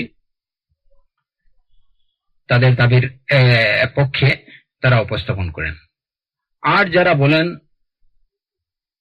যে নিষেধকৃত বিষয় থেকে ধৈর্য ধারণের চেয়ে আদেশকৃত বিষয়ের উপরে ধৈর্য ধারণ করা অধিক উত্তম, তাদের কাছে অনেক দলিল এবং অনেক যুক্তি রয়েছে। ইবনুল কাইয়িম রাহিমাহুল্লাহ এ বিষয়ে এই দাবিদার যারা বলেন যে আদেশকৃত বিষয়ের উপরে ধৈর্য ধারণ করা এটা আল্লাহ সুবহানাহু ওয়া তাআলার কাছে অধিক পছন্দনীয় এবং এটা অধিক উত্তম, নিষেধকৃত বিষয় থেকে এগুলো বর্জন করা চেয়ে আদেশকৃত বিষয়গুলো পালন করার উপরে ধৈর্য ধারণ করা এটা অধিক উত্তম। এই দাবি যারা করেন তাদের কাছে তারা প্রায় 20টা যুক্তি, ইবনুল কাইয়িম রাহিমাহুল্লাহ তার এই কিতাবে প্রায় 20টা যুক্তি এবং অত্যন্ত চমৎকার কথা পেশ করেছেন। তো এখান থেকে কয়েকটা আমরা আজকে ইনশাআল্লাহ আলোচনার চেষ্টা করব। যেমন যারা দাবি করেন আল্লাহর আদেশকৃত বিষয়ের উপরে ধৈর্য ধারণ করা অধিক উত্তম, তাদের প্রথম কথা হলো যে ভালো কাজ করা এটা আল্লাহ তাআলার কাছে অধিক পছন্দনীয়, নিষেধকৃত বিষয়গুলো বর্জন করার চেয়ে ভালো কাজগুলো করা এটা আল্লাহর কাছে অধিক পছন্দনীয়। আর এটা কিভাবে, যে আল্লাহ তাআলা যে কাজগুলোকে তিনি পছন্দ করেন ওইগুলোই তো পালন করার জন্য তিনি নির্দেশ দিয়েছেন, আর যে কাজগুলোকে তিনি অপছন্দ করেন ওইগুলাকে বর্জন করার নির্দেশ দিয়েছেন। সুতরাং পছন্দনীয় কাজগুলো তো অবশ্যই আল্লাহর কাছে পছন্দনীয়, এটা সহজ কথা। এই আলোচনার মধ্যে কিন্তু ইলম আছে, এগুলো আপনাদের অন্যান্য বিষয়ে অনেক সহযোগিতা করবে, দ্বীনের অনেক বিষয় বুঝতে এই বিষয়গুলা আপনাদের জন্য সহায়ক, আমাদের জন্য সহায়ক হবে ইনশাআল্লাহ। তো যাদের দাবি যে আল্লাহর আদেশকৃত বিষয়গুলো পালন করা, এগুলোর উপরে ধৈর্য ধারণ করা এটাই আল্লাহর কাছে অধিক পছন্দনীয়, এটা অধিক উত্তম, তাদের প্রথম যুক্তি হলো যে আল্লাহ সুবহানাহু ওয়া তাআলা যে কাজগুলোকে তিনি পছন্দ করেন ওইগুলোই তো পালনের নির্দেশ দিয়েছেন বান্দাদেরকে, আর যে কাজগুলোকে তিনি অপছন্দ করেন ওইগুলোকে বর্জনের নির্দেশ দিয়েছেন। সুতরাং আদিষ্ট বিষয়গুলো আল্লাহ সুবহানাহু ওয়া তাআলার কাছে অধিক পছন্দনীয়, এটা খুব জানা কথা, এই বিষয়ে কারো কোনো দ্বিমত নেই। আল্লাহ সুবহানাহু ওয়া তাআলা আদিষ্ট তিনি তার মামুরাত গুলো তার কাছে পছন্দনীয় বলেই তো তিনি বান্দাদেরকে সেগুলো করার নির্দেশ দিয়েছেন। সুতরাং এগুলা করাটাই হবে অধিক উত্তম। এরপরে তাদের দ্বিতীয় কি হলো, কিংবা এই আলোচনার পরিপ্রেক্ষিতে প্রথম যুক্তি এটাকে বলা যায় যে তারা বলেন যে আদেশকৃত বিষয়গুলো পালন করা এটি হচ্ছে শরীয়তের মূল উদ্দেশ্য। আদেশকৃত আল্লাহ জাল্লা ওয়া আলার আদেশকৃত বিষয়গুলো পালন করা এটাই হচ্ছে কিন্তু শরীয়তের মূল উদ্দেশ্য। যেসব বিষয় আল্লাহ জাল্লা ওয়া আলা আদেশ দেন সেগুলা বান্দা পালন করবে, শরীয়তের মূল উদ্দেশ্য এইটাই। যেমন আল্লাহকে জানবে, আল্লাহর একত্ব প্রতিষ্ঠা করবে, আল্লাহর ইবাদত করবে, আল্লাহর দিকে ফিরে যাবে, আল্লাহর উপরে ভরসা করবে, একমাত্র সব আমল কেবলমাত্র আল্লাহর জন্য এইগুলোকে খালিস করবে, একনিষ্ঠভাবে আল্লাহর জন্য করবে, আল্লাহকেই ভালোবাসবে, আল্লাহর প্রতি আল্লাহর রাদা এবং কাদার উপরে সন্তুষ্ট থাকবে, আল্লাহর হুকুম এবং ফয়সালার উপরে সন্তুষ্ট থাকবে, এবং আল্লাহর আনুগত্য করবে। এই সব কাজের জন্য এই যে আদিষ্ট, এই সবগুলা বিষয় কিন্তু আদিষ্ট বিষয়, এই কাজগুলো করার জন্য আল্লাহ তাআলা বান্দাদেরকে নির্দেশ দিচ্ছেন, আর এই সব কাজের জন্য বান্দাকে সৃষ্টি করা হয়েছে। এই কাজগুলোই হলো মানব সৃষ্টির মূল উদ্দেশ্য। ওমা খালাকতুল জিন্না ওয়াল ইনসা ইল্লা লিয়াবুদুন। আল্লাহর ইবাদত করবে, এই কারণে মানুষকে সৃষ্টি করা হয়েছে এবং ইবাদতের জন্য তারা আদিষ্ট। সুতরাং বোঝা গেল কি যে আদিষ্ট বিষয়গুলোই হচ্ছে শরীয়তের মূল মকসুদ।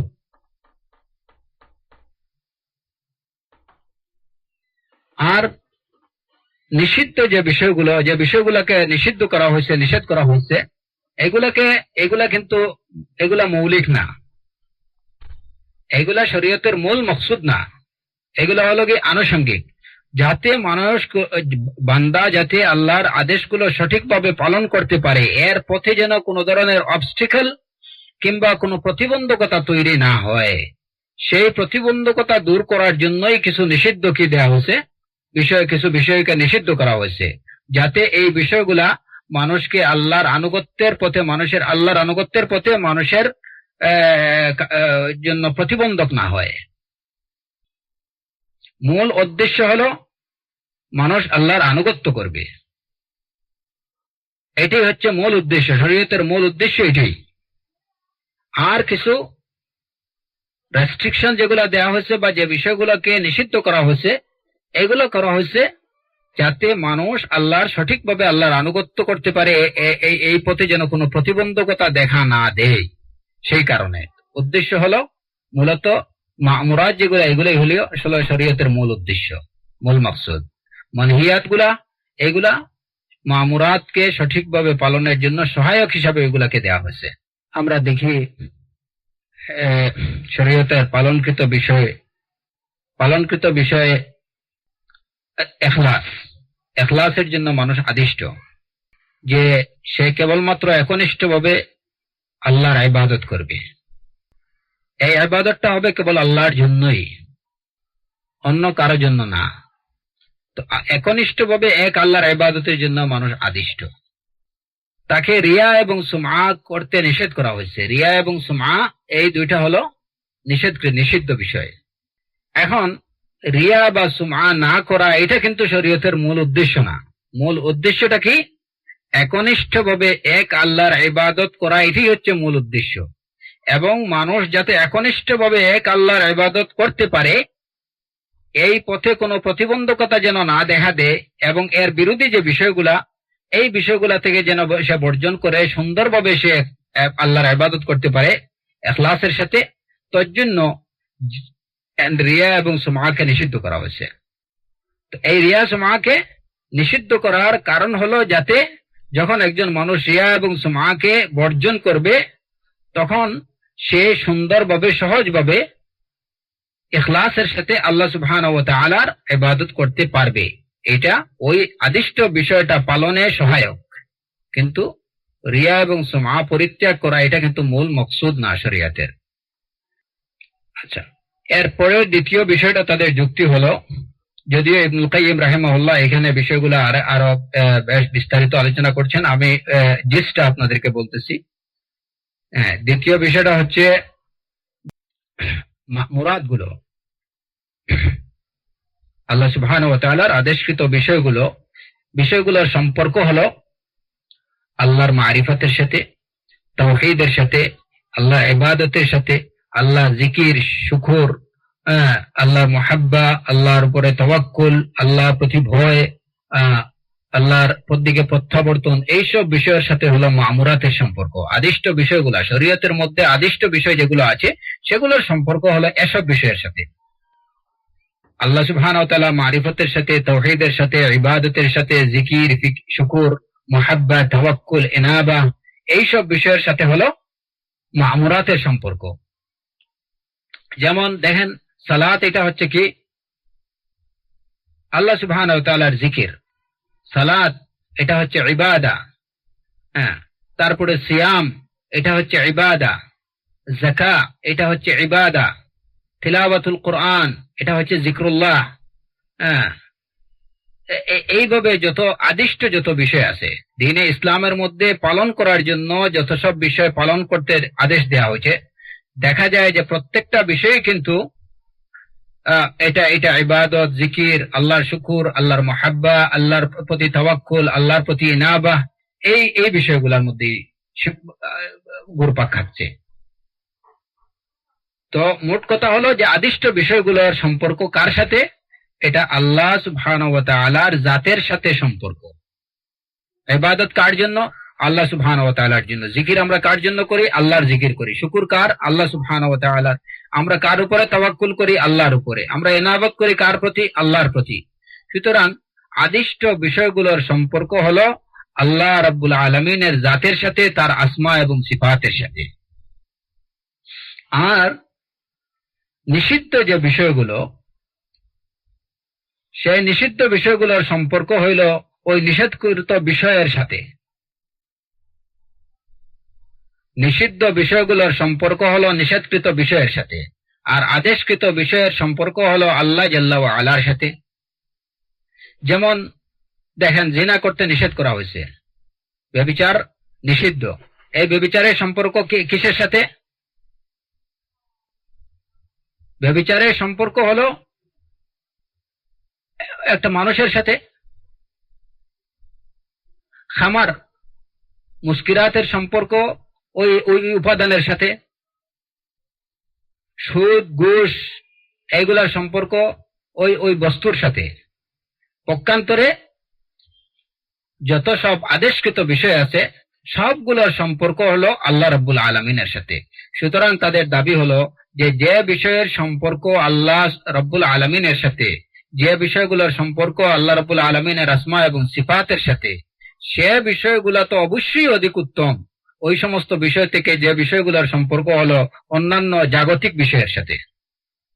মানহিয়াতের মোট কথা হলো যে মানহিয়া যেগুলো নিষিদ্ধ বিষয়ের সম্পর্ক হলো জাগতিক বিষয়বস্তুর সাথে, আর আদেশকৃত বিষয়ের সম্পর্ক হলো আল্লাহ জাল্লা ওয়া আলার সাথে। সুতরাং আদেশকৃত বিষয়গুলো পালন, এইগুলোতে আদেশকৃত বিষয়ে ধৈর্য ধারণ করা, এটা অধিক উত্তম। তৃতীয় বিষয় হলো যে বান্দার এই যে আল্লাহর আদেশকৃত বিষয়গুলো পালনের প্রতি বান্দার প্রয়োজন অনেক বেশি। নিষেধকৃত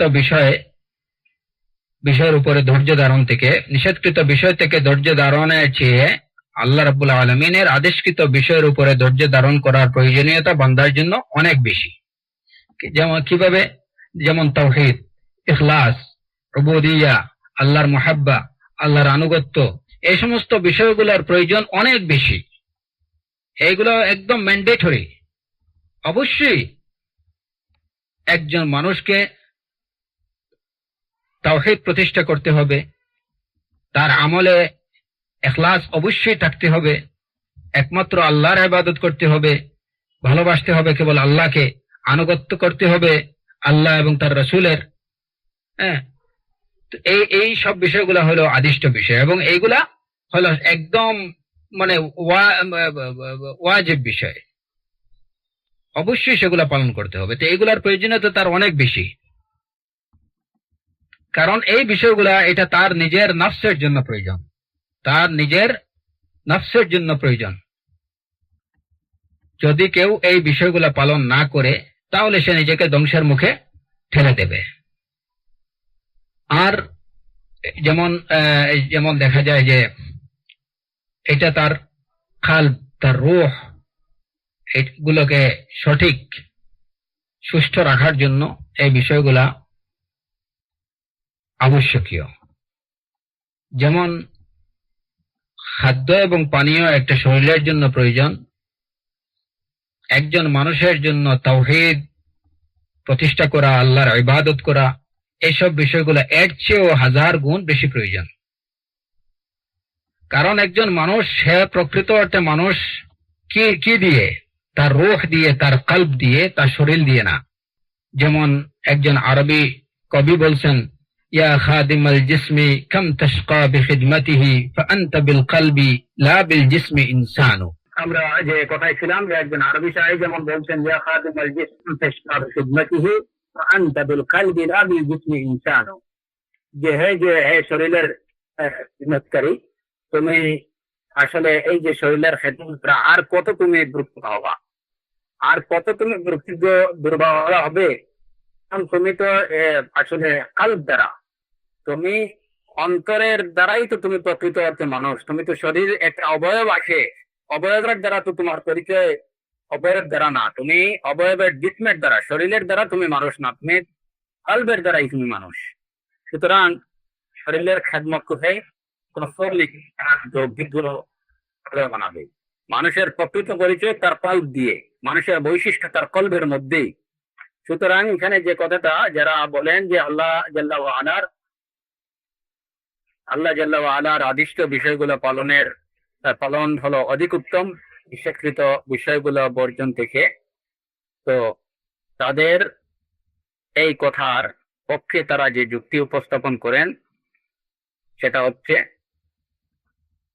আদেশকৃত বিষয়ের পালনের বিভিন্নতা মানুষের অনেক বেশি। কারণ আদেশকৃত বিষয়ে যেসব বিষয় দেখা যায় যে এই বিষয়গুলোর প্রয়োজন মানুষের আল্পূর্ণ বেশি, নিষেধকৃত বিষয়ের গুলো বর্জন থেকে আদেশকৃত বিষয়গুলো এমন, যেমন তৌহিদের প্রয়োজন মানুষের কালবের জন্য, একজন মানুষের তার প্রকৃত মানুষ হওয়ার জন্য এইটার প্রয়োজন তার অনেক বেশি। আর নিষিদ্ধ যেসব বিষয় আছে সেগুলোর প্রয়োজন কিন্তু আদিষ্ট বিষয়গুলো তার তুলনায় অনেক কম। এই হলো তাদের আরেকটা যুক্তি।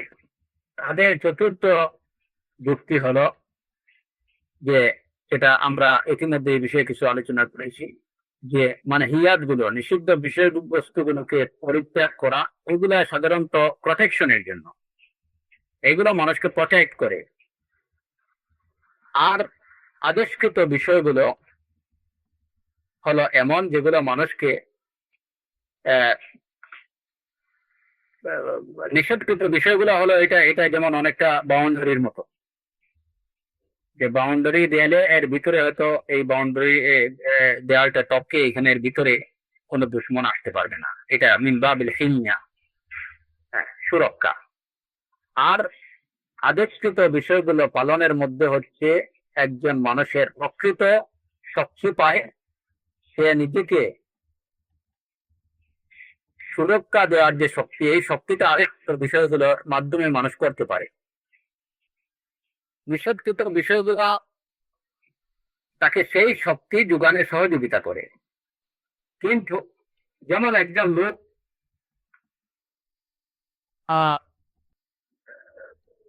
চুরি করতে তাকে নিষেধ করা হয়েছে, চুরি না করা, চুরি বর্জন করা, এটা হলো এটা আল্লাহ সুবহানাহু ওয়া তাআলা, চুরি করা এটা একটা নিষিদ্ধ বিষয়। তো এই নিষিদ্ধ বিষয়ের উপরে একজন ধৈর্য ধারণ করলো, এত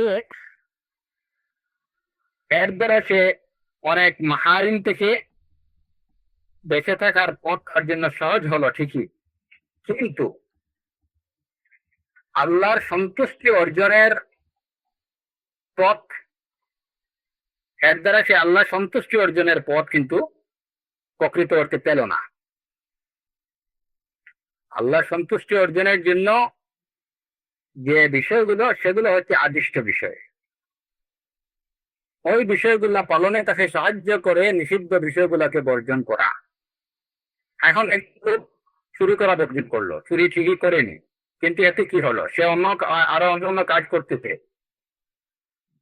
সে চুরি করা বাদ দিছে, চুরি বর্জন করছে। শুধু চুরি বর্জন করলেই তার কি সে জান্নাতের অধিকারী হতে পারবে কিংবা আল্লাহ সুবহানাহু ওয়া তাআলার সন্তুষ্টি অর্জন করতে পারবে? এটা সম্ভব না। তার মন, তার কালবের মূল খাদ্য যোগান দেয় কোন বিষয়গুলো? আওয়ামির গুলো। যখন সে আল্লাহর ইবাদত করবে, আমলকে আল্লাহর জন্য খালিস করবে, যখন সে আল্লাহর উপরে তাওয়াক্কুল করবে, আল্লাহর আনুগত্য করবে, এই সব কাজগুলো করার জন্য তাকে নির্দেশ দেওয়া হচ্ছে, এগুলো হলো আদিষ্ট বিষয়। এইগুলো করার পথে যখন সে যেমন চুরি থেকে বর্জন বেঁচে থাকবে, তখন এই এই কাজগুলো, আদিষ্ট কাজগুলো যেগুলো সে পালন করবে, এইগুলো পালন করা তার জন্য সহজ হবে। সুতরাং এখানে এই কথার মূল উদ্দেশ্য হলো এটুকু, যে নিষেধকৃত বিষয়গুলো হলো এগুলা শুধুমাত্র সতর্কতার জন্য এবং সুরক্ষার জন্য রাখা হয়েছে। আর আদেশকৃত বিষয়গুলো হলো এইগুলাই প্রকৃত রসদ যোগান দেয়, প্রকৃত অর্থে রসদ যোগান দেয় আদেশকৃত বিষয়গুলো। একজন মানুষের কলবের খোরাক হলো আদেশকৃত বিষয়। পঞ্চম বিষয় হলো, পঞ্চম যুক্তি তারা যেটা দেন, যে যত ধরনের পাপ আছে সেই পাপগুলো হলো এই এই দুইটা বিষয়ের মধ্যেই কিন্তু ঘুরপাক খায়। একটা হলো আদেশকৃত বিষয়গুলো বর্জন করা না করা, আর নিষেধকৃত বিষয়গুলো করা। এটি হচ্ছে আসলে মূলত পাপ। গুনাহ আমরা যেটাকে গুনাহ বলি, এই গুনাহগুলো মূলত এই দুইটা বিষয়ের মধ্যেই সীমাবদ্ধ। আল্লাহর আদেশকৃত বিষয়গুলো না করা আর নিষেধকৃত কোনো বিষয় করা, এটি হচ্ছে প্রকৃত অর্থে যুনুব বা মাআসি, গুনাহ নাফরমানি, এটাকে বলা হয়। এখন কথা হলো যে যারা বলেন আদেশকৃত বিষয়গুলো পালন করা আর আদেশকৃত বিষয়ে ধৈর্য ধারণ করা এটি হলো অধিক উত্তম নিষেধকৃত বিষয়ে বর্জন করার থেকে, তাদের যুক্তি হলো যে যদি বান্দা একজন লোক যদি যত আল্লাহ নিষেধকৃত যত যত বিষয় আছে এই সব বিষয়গুলো যদি সে পালন করে, আর অপর পক্ষে আল্লাহর আদেশকৃত বিষয় যেটা হচ্ছে ইমান, ওই ইমান যদি সে তার মধ্যে থাকে, তাহলে এই আদিষ্ট বিষয়ে সামান্য পরিমাণ এই আদিষ্ট বিষয় থাকার কারণে এইটা একদিন না একদিন তার জাহান্নাম থেকে নিষ্কৃতির মুক্তি লাভের কারণ হবে। একজন লোক যে আল্লাহ সুবহানাহু ওয়া তাআলার যত নিষিদ্ধ বিষয় আছে সবগুলো করতেছে, কিন্তু একটা বিষয়ে আল্লাহর আদেশকৃত বিষয় সে পালন করতেছে, সেটা হচ্ছে ইমান। ইমান পোষণ করতেছে, শিরিক করছে না। তাহলে দেখা যায় যে এই একটা মাত্র আদিষ্ট বিষয় পালনের কারণে এটাই তার জাহান্নাম থেকে মুক্তি লাভের কারণ হবে। সে জাহান্নামের চিরস্থায়ী বাসিন্দা হবে না। আর অপরপক্ষে দেখা যায় যে একজন লোক আল্লাহ সুবহানাহু ওয়া তাআলার যত নিষেধকৃত বিষয় আছে সব বিষয়গুলো সে পালন করতেছে। আল্লাহ যত কাজ থেকে নিষেধ করছে, যত কাজ নিষিদ্ধ করছেন সবগুলো সে মেনে চলছে, এগুলো সে বর্জন করে চলছে। কিন্তু আল্লাহর আদিষ্ট বিষয় ইমান পোষণ করতেছে না। তাহলে সব নিষিদ্ধ বিষয়কে বর্জন করাও তাকে বিন্দুমাত্র তার কোনো উপকারে আসবে না। এতে কি প্রমাণিত হয় যে আদিষ্ট বিষয়গুলা নিষিদ্ধ বিষয়গুলা থেকে অধিক উত্তম। একজন লোক যত ধরনের নাফরমানি আছে, যত কিছু মানে আল্লাহ জাল্লাহ ওয়া আলা বিষয় নিষেধ করছে সব বিষয়গুলো সে মেনে চলতেছে। সে চুরি করতেছে না, রাজানি করতেছে না, বেলিকার করতেছে না, মিথ্যা কথা বলছে না, সবকিছু মানে যত নিষিদ্ধ বিষয় আছে সবকিছু সে ঠিক মতো পালন করে চলছে, নিষিদ্ধ বিষয়গুলো বর্জন করে চলছে। কিন্তু আদেশকৃত বিষয় আমিনু বিল্লাহ, এই একটা মাত্র আদেশ, এই আদিষ্ট বিষয়টাকে সে অনুসরণ করছে না। এতে তাহলে সে যখন নিষেধকৃত বিষয় বর্জন করে চলছে, ওইগুলাকে নিষেধকৃত বিষয়কে সে পরিত্যাগ করতেছে, হ্যাঁ, ওই যতই করুক ওইগুলাকে আর কোনো কাজে আসবে না। আর যদি একজন লোক আল্লাহ জাল্লা ওয়ালার আদিষ্ট বিষয়কে একটা বিষয় পালন করে আহ অপরপক্ষে যদি সে নিষেধকৃত বিষয়গুলো পালন নাও করে, তাহলে দেখা যায় যে এই একটা মাত্র আদিষ্ট বিষয় পালন এইটা তাকে তার উপকারে আসবে। এর দ্বারা প্রমাণিত হয় যে আদেশ বিষয় পালন বিষয়ের উপরে ধৈর্য ধারণ করা এটা অধিক উত্তম। ষষ্ঠ যুক্তি হলো যে যত নিষিদ্ধ বিষয় আছে সব বিষয়গুলাই দেখা যায় যে একটা কাজে এইগুলো কি হয়ে যায়, ওই নিষেধ যদি কেউ আল্লাহ নিষেধকৃত কোনো কাজ করে ফেলে, নিষেধকৃত কাজ করে ফেলে, তাহলে এর দ্বারা যে পাপ হচ্ছে ওই পাপগুলো মুছে যাচ্ছে তওবার দ্বারা। কিন্তু কেউ যদি আদেশকৃত কাজ পালন না করে শুধু তওবা করতে থাকে, তাহলে এইটা আদেশকৃত বিষয়ের বিকল্প কেবল ওই আদেশ পালনের মধ্যেই নিহিত। আর নিষেধকৃত বিষয়ে যদি কেউ বর্জন নাও করে, তাহলে এটার বিকল্প হলো তওবা, ইস্তেগফার এবং আর অন্যান্য বিষয়। কিন্তু আদেশকৃত বিষয়ের বিকল্প কেবল ওই আদেশ পালনের মধ্যেই নিহিত, ওই আদেশ পালন করতেই হবে। সালাদ পালনের নির্দেশ দেওয়া হয়েছে, এখন একজন লোক সালাদ পালন করলো না, সালাদ পালন এটা এটা মামুরাত, আল্লাহর আদেশকৃত একটা বিষয়। এখন একজন সালাদ পালন করেনি, করছে না, আবার ওইদিকে তওবা করতেছে, এই তওবা তার কোনো কাজে আসবে না। তাকে সালাত কায়েম করতে হবে, সালাত আদায় করতে হবে। তাকে সে সিয়াম পালন করতেছে না, হ্যাঁ, এর জন্য সে তওবা করতেছে, এটা কোনো কাজে আসবে না। তাকে সিয়াম পালন করতেই হবে। কিন্তু একজন লোক চুরি করছে, ডাকাতি করছে, অন্যায় করছে, জুলুম করছে নিজের উপরে, হ্যাঁ, আল্লাহ নাফরমানি করছে।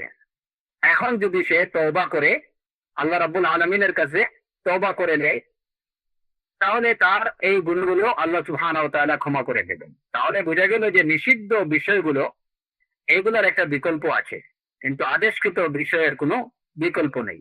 যেমন কোরআনে কারীমে আল্লাহ রাব্বুল আলামিন বলছেন, والذين إذا فعلوا فاحشة أو ظلموا أنفسهم ذكروا الله فاستغفروا لذنوبهم ومن يغفر الذنوب إلا الله। অন্য আয়াতে আল্লাহ জাল্লাহু আলা বলছেন, أقم الصلاة طرفي النهار وزلفا من الليل إن الحسنات يذهبن السيئات إن الحسنات يذهبن السيئات ذلك ذكرى للذاكرين। ভালো কাজ মন্দ কাজগুলোকে মিটিয়ে দেয়। তাহলে বুঝে গেল যে মানহিয়াত গুলোকে ভালো কাজ মিটিয়ে দিতে পারে। তওবা, ইস্তিগফার, জিকির, ইনাবা, এই বিষয়গুলো মন্দ কাজগুলোর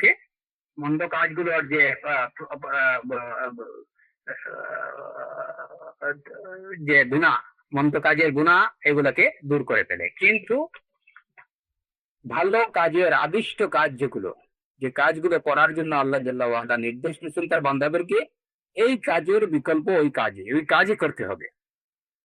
সালাতের নির্দেশ আসছে, তাকে সালাত পালন করতে হবে। সিয়ামের নির্দেশ, যাকাতের নির্দেশ, হজের নির্দেশ। একজন মালের যাকাত আদায় করলো না, তওবা করলো, এই তওবা তার কোনো কাজে আসবে না, তাকে যাকাত দিতে হবে। এটা বুঝেছেন যে আদিষ্ট বিষয়ের বিকল্প কিছু নেই। আদিষ্ট বিষয়ের বিকল্প কেবল আদিষ্ট বিষয়। আর মানহিয়াত যেগুলো, নিষিদ্ধ বিষয়গুলো, এগুলা তওবা, ইস্তিগফার, এগুলা দ্বারা আল্লাহ সুবহানাহু ওয়া তাআলা কিংবা দুনিয়াতে অনেক সময় যেমন হুদুদ, যেগুলা উলামায়ে কেরামের বেশিরভাগের অভিমত হলো, যদি কারো কোনো অন্যায় কাজের, মন্দ কাজের জন্য তার উপরে শরীয়ত নির্ধারিত হদ যদি তার উপরে প্রয়োগ করা হয়, তাহলে এই হদ আশা করা যায় যে তার গুনাহের কাফারা হয়ে যাবে। সপ্তম যুক্তি হলো তাদের যে আদম আলাইহিস সালাতু ওয়াস সালাম, আদম আলাইহিস সালাম যে উনি যে পাপ করছিলেন, ওনার পাপটা হয়েছিল কিসের কারণে? ওনার পাপটা ছিল নিষিদ্ধ কাজ করার কারণে। অর্থাৎ আল্লাহ জাল্লাহু আলা যে কাজ করতে নিষেধ করছিলেন, সেটার উপরে তিনি ধৈর্য ধারণ করেননি। না করার কারণে এটাই ছিল তার পাপ। ওয়ালা তাকরাবা আশ-শাজারা, ওই গাছের নিকটবর্তী হয় না। এই ছিল আদম আলাইহিস সালামের প্রতি আল্লাহ জাল্লাহু আলার নির্দেশ।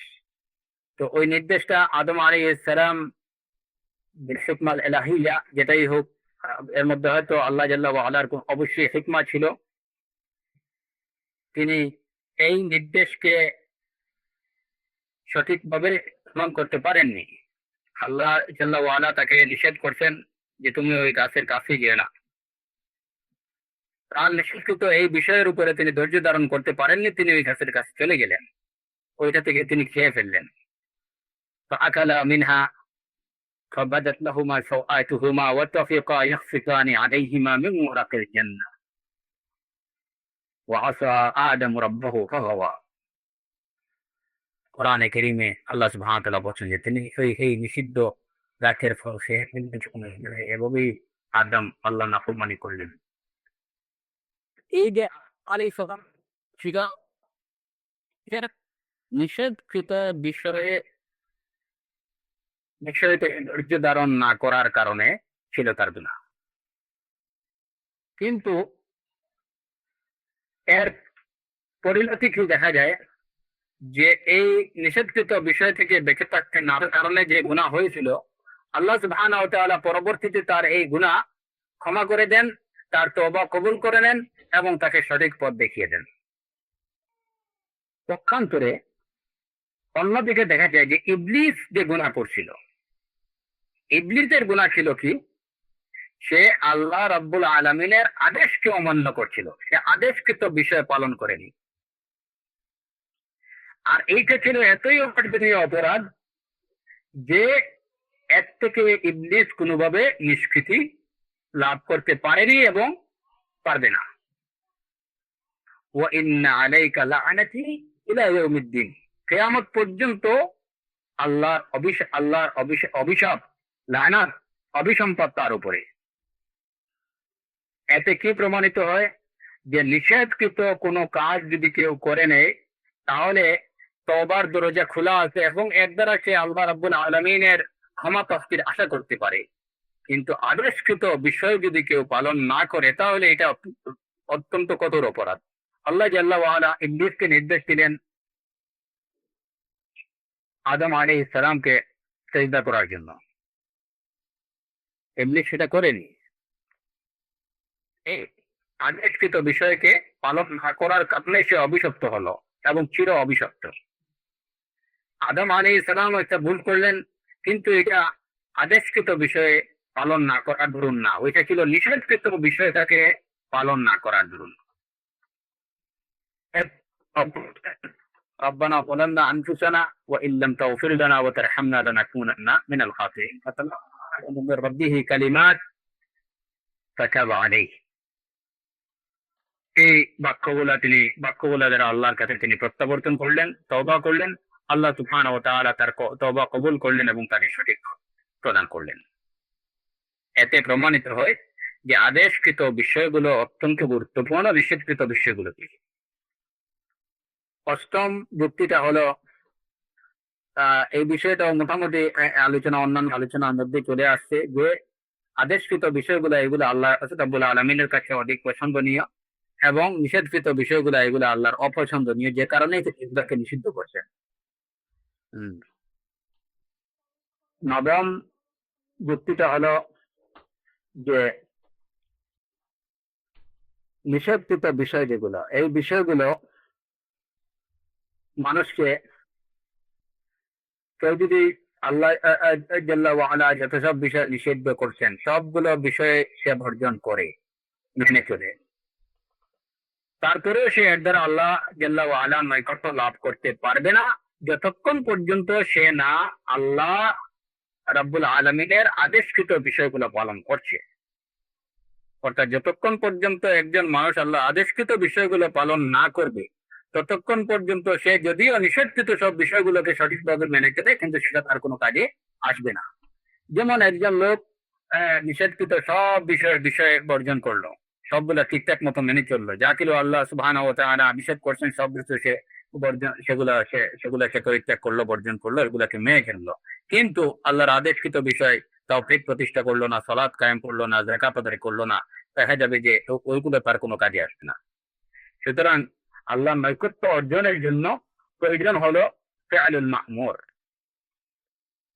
আর এই ফিআলে মা'মুর গুলো এইগুলা কিন্তু আল্লাহর নৈকট্য অর্জনের জন্য ফিআলে মা'মুর গুলো এগুলা কিন্তু তারকে মাহজুরে করে কিনা পুরোপুরি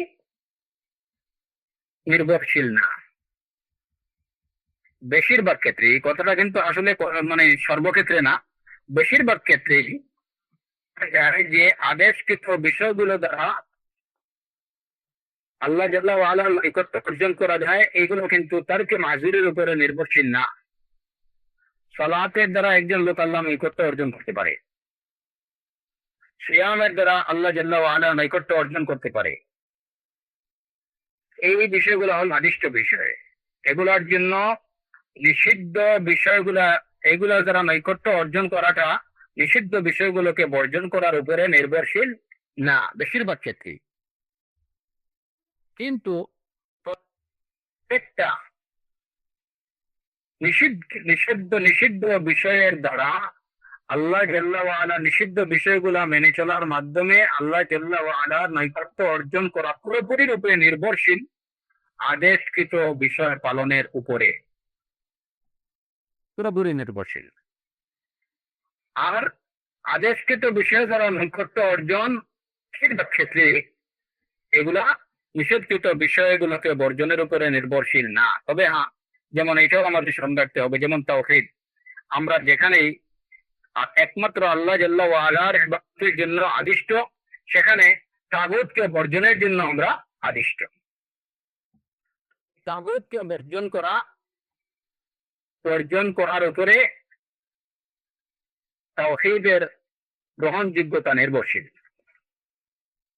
ওয়াবুদুল্লাহ ওয়াজতানিবুত তাগুত, এই কারণে এই দুইটা নির্দেশ একই সাথে দেওয়া হয়েছে। আল্লাহর ইবাদত করতে হবে, একমাত্র আল্লাহর ইবাদত করতে হবে। কিন্তু যেমন একজন লোক তাগুতকে বর্জন করলো, আল্লাহর ইবাদত করেনি, ওয়াবুদুল্লাহ এই যে আদিষ্ট বিষয় এটা সে পালন করেনি, তাহলে তাগুতকে বর্জন করা এটা তার কোনো কাজে আসবে না, তার কোনো কাজে আসবে না। আর যদি একজন লোক, এটা শুধুমাত্র ইবাদতের ক্ষেত্রে দেখা যায়, আর যদি কোনো লোক ইবাদত করতেছে, আব্দুল্লাহ এই নির্দেশ পালন করতেছে, কিন্তু এর সাথে সাথে তাগুতকেও রাখতেছে, তাহলে দেখা যাবে যে এইটাও কি তার কোনো কাজে আসতেছে না। এছাড়াও অন্যান্য যে ইবাদত গুলো, অন্যান্য বিষয়গুলো, শুধুমাত্র তাগুতকে অংশীদার করা ব্যতীত, শিরিক ব্যতীত অন্যান্য যা কিছু আছে, অন্যান্য আদিষ্ট বিষয়ে দেখা যায় যে ওইগুলা পালন করার দ্বারা আল্লাহ নৈকট্য অর্জন করা, নিষেধকৃত বিষয়কে বর্জন করার উপরে নির্ভরশীল নয়। একজন লোক সে চুরি করতেছে, কিন্তু সে তাওহীদ কুশল, সে তার আল্লাহ রাব্বুল আলামিনের আসমা সিফাতের ব্যাপারে, তার রুবুবিয়্যাহ, তার উলুহিয়্যার বিষয়ে সে তার আকীদা সুস্পষ্ট এবং একদম পুরোপুরি এসব ক্ষেত্রে সে তাওহীদে বিশ্বাসী, আল্লাহর একত্বে বিশ্বাসী। কিন্তু অভাবের কারণে কিংবা স্বভাবের কারণে সে চুরি করতেছে, কিন্তু সালাত আদায় করতেছে, যাকাত, সিয়াম, সিয়াম পালন করতেছে, অন্যান্য যে সমস্ত মাহনারাত গুলো যথাসাধ্য সে এগুলো পালন করতেছে, ওইগুলোর দ্বারা সে আল্লাহর নৈকট্য অর্জন করতে পারে, ওইগুলোর দ্বারা সে আল্লাহর নৈকট্য অর্জন করতে পারে। যে চুরির কারণে সে কোন রকম নৈকট্য এই সালাত সিয়াম তার কোনো কাজে আসতেছে না, এটা বলা যাবে না। হ্যাঁ, চুরির জন্য সে অবশ্যই শাস্তিযোগ্য অপরাধ করতেছে, এটার জন্য সে পানিশড হবে, তাই সে শাস্তি পাবে, কিন্তু এর অর্থ না যে সে আল্লাহ নৈকট্য থেকে সম্পূর্ণভাবে দূরে, সে কখনো আল্লাহ নৈকট্য লাভ করতে পারবে না, এমন না। কিন্তু সব মন্দ কাজ থেকে একজন বিরত থাকতেছে, সালাত সিয়াম এগুলোর ধারে কাছে নেই, তাহলে সে এর দ্বারা আল্লাহর আদৌ কোনো নৈকট্য লাভ করতে পারবে না। এটা মোর ইম্পর্টেন্ট তারকে মাসদুর থেকে, এখন এটাই অধিক উত্তম। তবে দশম যুক্তিটা হলো, আমি আর দুই একটা যুক্তি দিই, এরপরে ইনশাআল্লাহ আজকের আলোচনা। দশম যুক্তিটা হলো, তারা বলেন যে নিষেধকৃত বিষয়ে যেগুলা, এই বিষয়টা মোটামুটি আলোচনার মধ্যেই চলে আসছে এটা, তারপরেও ওনারা এই পয়েন্টটা আলাদা ভাবে আলোচনা করছেন যে নিষেধকৃত বিষয় যেগুলা, এটা তো অস্তিত্ব, নিষেধ যে কাজটা না করতে বলা হচ্ছে, এটা কি? এটা হলো যে এটা যেন অস্তিত্বে না আসে, এই কাজটা না করা হয়। আর ফেআলে মা'মুর যেটা, যে কাজের আদেশ দেওয়া হচ্ছে, এই কাজটা হলো অস্তিত্বশীল, মানে এটা যেন করা হয়, এটা অস্তিত্ব লাভ করে। এখন যদি আমরা ধরি আদেশকৃত একজন লোক আল্লাহর আদেশকৃত বিষয়গুলোও করতেছে না, নিষেধকৃত বিষয়গুলো এইগুলোও করতেছে না, অর্থাৎ দুইটাই মা'দুম, দুইটাই নেই। আর অন্যদিকে দুইটাই করতেছে, আদেশকৃত বিষয়গুলোও করতেছে, আর নিষেধকৃত বিষয়গুলো এইগুলোও করতেছে। তাহলে দেখা যায় যে দুইটাই না থাকার থেকে এইটা ভালো, দুইটা থাকা ভালো। এটা একটা অনেক লতিফ কিংবা এটা অনেক সূক্ষ্ম একটা বিষয়, যে না করা, কোনো জিনিস না করা, নিষেধকৃত বিষয় না করা, তার মানে এটাকে অস্তিত্বে না আনা, এটা মা'দুম, এটা যেন নেই একটা বিষয়ে। আর কোন কাজ করা মানে এটাকে অস্তিত্ব দেয়া, এই কাজটা বাস্তবে এটা করা, এটাকে এক্সিকিউট করা, এই হলো করা।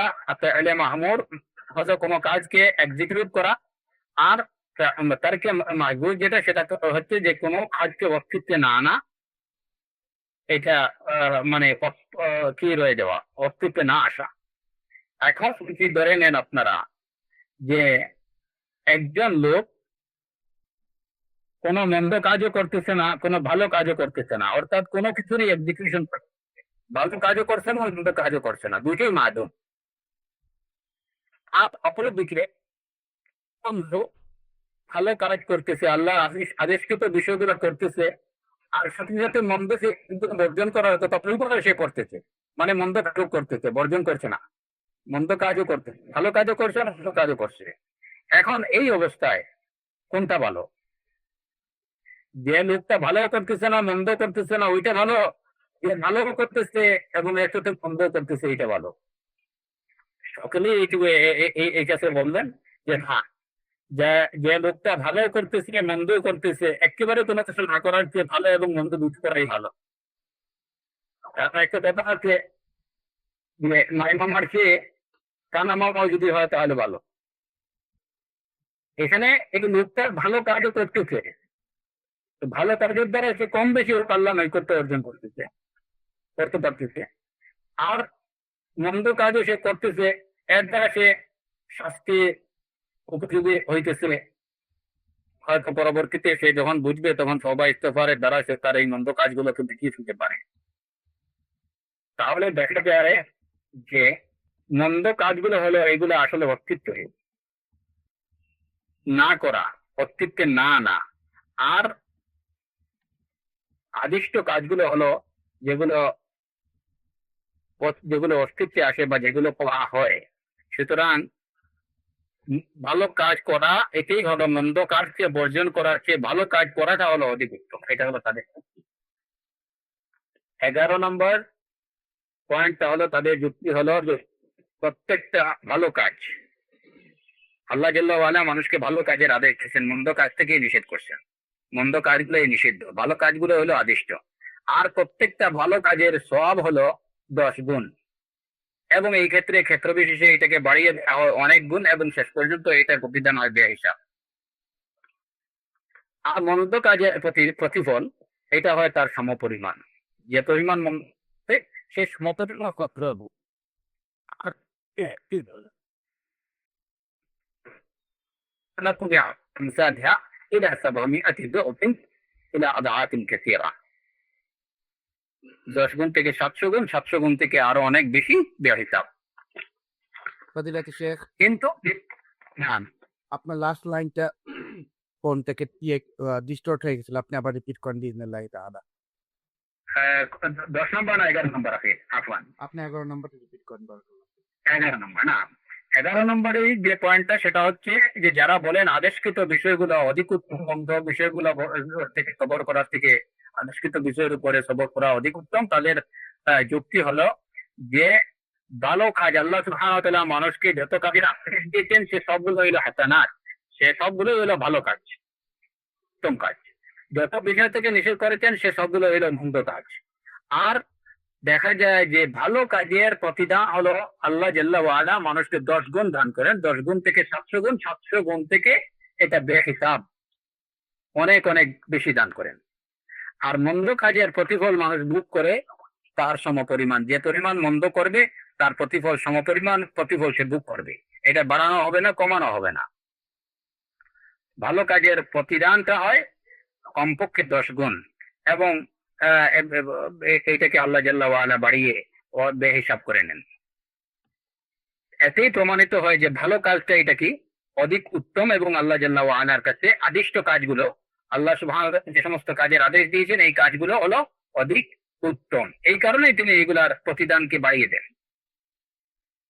এর 12 নম্বর যে বিষয়টা সেটা হচ্ছে যে নিষেধকৃত বিষয়গুলো, এই বিষয়টাও মোটামুটি আলোচনায় চলে আসছে। শুধুমাত্র এখানে যে এক্সট্রা অর্ডিনারি যে কথাটা কাইয়্যিম রাহিমাহুল্লাহ বলছেন যে নিষেধকৃত বিষয়গুলা, যত বিষয় আছে আল্লাহ জাল্লা ওয়ালা যত বিষয় নিষেধ করছেন, এইগুলাকে এইগুলার যে এর দ্বারা যে গুনাহ হয়, এই গুনাহকে মিটিয়ে ফেলা সম্ভব। কিন্তু আদেশকৃত বিষয়গুলো যদি কেউ পালন না করে তাহলে এগুলার যে ক্ষতি, যেটা এই ক্ষতিটা যায় না, কিংবা এর দ্বারা যে হয় ওই গুনাহকে ওই গুনাহ থেকে নিষ্কৃতি পাওয়া যায় না।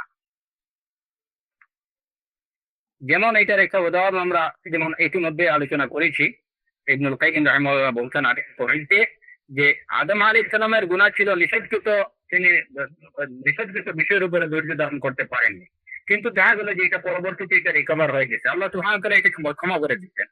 কিন্তু ইবলিস যে গুনাহ করছিল সেটা ছিল যে আল্লাহর আদেশ লঙ্ঘন করছে, আল্লাহর আদেশকৃত বিষয় সে পালন করেনি, আর তার এই গুনাহটা ছিল অমার্জনীয় অপরাধ, যে কারণে সে কিয়ামত অবধি অভিশপ্ত। তো মানহিয়াত যেগুলা, নিষেধকৃত বিষয়গুলো যেগুলো, এগুলা এগুলোকে আল্লাহ সুবহানাহু ওয়া তাআলা এগুলাকে মিটিয়ে মানুষের তাই পাঁচটা মানুষকে সমাদক যদি কোনো ইমানদার যদি কোনো গুনাহ করে মাজিরাতুন শেখ, তাহলে না, আপনার ওই এই যে লাস্ট স্টেটমেন্ট ইমানদারের উপরে, এর আগে স্টেটমেন্ট শোনা যায় না, আপনি একটু রিপিট করেন শেখ। না, এখানে আমরা বলছিলাম যে আদেশকৃত বিষয়কে লঙ্ঘন করার যে অপরাধ, এই অপরাধটা কেউ যদি আদেশকৃত বিষয় পালন না করে এর দ্বারা যে অপরাধ হয়, এই অপরাধটা ইবলিস আল্লাহ জাল্লা ওয়া আলার যে আদেশ লঙ্ঘন করছিল, এই কারণে তার এই গুনাহটা, এই কারণে সে চিরবধি সে অভিশপ্ত হয়েছে। আদম আলাইহিস সালাম যে গুনাহ করছিলেন সেটা হলো নিষেধকৃত বিষয় পালন না করার কারণে, নিষেধকৃত বিষয়ের উপরে ধৈর্য ধারণ না করার কারণে, কিন্তু ওইটা দেখা গেছে যে আল্লাহ সুবহানাহু ওয়া তাআলা তার এই গুনাহ ক্ষমা করে দিয়েছেন এবং তাকে সঠিক পথ প্রদর্শন করছেন। তো এইভাবে যত নিষেধকৃত যত বিষয় আছে, এই নিষেধকৃত বিষয়গুলোকে আল্লাহ সুবহানাহু ওয়া তাআলা, নিষেধকৃত বিষয়গুলা যদি কেউ করে ফেলে এর দ্বারা যে গুনাহ হয়, সেই গুনাহটাকে আল্লাহ মিটিয়ে দেন এবং মিটিয়ে দেওয়ার ব্যবস্থা রেখে দিয়েছেন। সেটা কিভাবে? পাঁচটা জিনিস দুনিয়াতে, পাঁচটা জিনিস এমন আছে, পাঁচটা বিষয় এমন আছে যে পাঁচটা বিষয় মানুষের জীবদ্দশায়, এমন পাঁচটা বিষয় আছে যে পাঁচটা বিষয় মানুষের জীবদ্দশায় তার, সে আল্লাহ নিষেধকৃত বিষয়গুলোকে বর্জন না করার কারণে যে পাপ হচ্ছে, সেই পাপকে সে মিটিয়ে ফেলতে পারে পাঁচটা বিষয়ের দ্বারা। এটা মনে রাখবেন। একটা বিষয় হচ্ছে আত-তাওবাতুন নাসুহ। আত-তাওবাতুন নাসুহ, একনিষ্ঠ মনে তওবা, খালিস তওবা। দ্বিতীয় হলো ইস্তিগফার, তৃতীয় হলো ভালো কাজ, হাসানাত, 4 নম্বর হলো যে অনেক মুসিবা, অনেক সমস্যা, অনেক মুসিবত মানুষের তার গুনাহ কাফারা হয়ে যায়। পঞ্চম হলো মুলাহিকাদের ইস্তিগফার, ফেরেশতারা তার জন্য ইস্তিগফার যদি করেন তাহলে এটা তার গুনাহ, এই যে নিষেধকৃত বিষয়গুলো, সেই বিষয়গুলো করার কারণে তার যে গুনাহ হচ্ছে সেই গুনাহগুলো ক্ষমা হয়ে যেতে পারে। আর পঞ্চম হলো মুমিনদের দোয়া, অন্যান্য মুমিনরা যখন তার ক্ষমার জন্য আল্লাহ জাল্লা ওয়া আলার কাছে প্রার্থনা করবে, তখন এর দ্বারা তার ওই গুনাহটুকু ক্ষমা মোচন হয়ে যেতে পারে, পাপ মোচন হয়ে যেতে পারে। তো এই হলো পাঁচটা না, এই হচ্ছে 6টা বিষয়। এই 6টা বিষয় একজন মানুষের জীবদ্দশায় আল্লাহ নিষেধকৃত বিষয়ের দ্বারা তার যে গুনাহ হয়েছে সেই গুণগুলোকে হইয়ে ফেলতে পারে। 6টা বিষয় কি? আমি আবারও বলছি, আত-তাওবাতুন নাসুহ, আল ইস্তিগফার, আল হাসানাত আল মাহিয়া, যে হাসানাত গুলো ওই গুনাহকে মিটিয়ে ফেলে, এর ধরনের ভালো পুণ্যের কাজ। মুসিবত, মানুষের উপরে যেমন অনেক সময় কেউ অসুস্থ হয়ে পড়লে এই অসুস্থতার দ্বারা এটা তার গুনাহের কাফারা হতে পারে। তার জানের উপরে কোনো মুসিবত আসলো, তার মালের উপরে মুসিবত আসলো, এটা তার গুনাহের কাফারা হয়ে যেতে পারে। পঞ্চম হলো মালাইকাদের ইস্তিগফার এবং ষষ্ঠ হলো মুমিনদের দোয়া। অন্যান্য মুমিনরা তার ভাইয়ের জন্য যখন দোয়া করবে তখন এইটা তার গুনাহ মাফের কারণ হয়ে যাবে। ফেরেশতাদের মালাইকাদের ইস্তেগফার, যেমন এটার একটি সহজ উপায় হলো, যেটা আমাদের সমাজে বেশি প্রতিটি মানুষ যেটাকে অনুসরণ করছে না কিংবা যেটাকে বর্জন করছে। যেমন ইযা ক্বালা আল ইমাম গায়রিল মাগদুবি আলাইহিম ওয়ালাদ-দাল্লিন ফাকুলু আমিন। যখন ইমাম ওয়ালাদ-দাল্লিন বলেন যে হে সাল্লাতে, তোমরা তখন আমিন বলো। ইমামও আমিন বলেন এবং ফেরেশতারাও আমিন বলেন।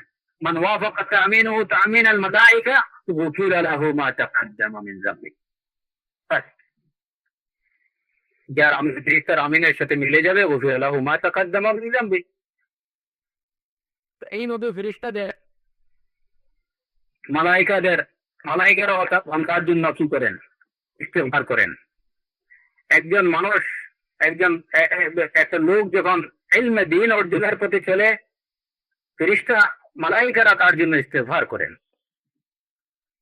তাদের রহমতের ডাকা দিচ্ছে। মালাইকাদের ইস্তেগফার লাভেরও সুযোগ মানুষের আছে। এই ৬টা বিষয় হলো এমন বিষয়ের দ্বারা দুইটা মানে যদি আল্লাহ নিষেধকৃত যে বিষয়গুলো সে করছে, ওইগুলার দ্বারা যে গুনাহ হইতে, সেই গুনাহগুলোকে মুছে ফেলে দিতে পারে। এই ৫টা আল্লাহ সুবহানাহু ওয়া তাআলা তার গুনাহ ক্ষমা করে দিতে পারেন যদি সে এই ৫টা বিষয়ে তার গুনাহ মাফের কারণ হতে পারে। আর এছাড়া হলো আরো কিছু বিষয় আছে, যে বিষয়গুলো তার গুনাহ এই যে নিষেধকৃত বিষয়গুলো করার কারণে যে পাপ হয়েছে, সেই পাপটা মোচনের কারণ হতে পারে। যেমন একটা হলো যে তার মৃত্যুর সময়ে যে কঠিন অবস্থা, দুনিয়া থেকে বিদায়ের সময় কঠিন কষ্ট, সেই কষ্টটা তার পরবর্তী জীবনে গুনাহ মাপের একটা কারণ হতে পারে, তার গুনাহ মোচনের একটা মাধ্যম হতে পারে। তারপরে হলো যে কবরের যে আযাব, এই কবর আযাব পরবর্তী জীবনে ইয়াউমুল কিয়ামতে তার গুনাহ মাপের একটা কারণ হতে পারে।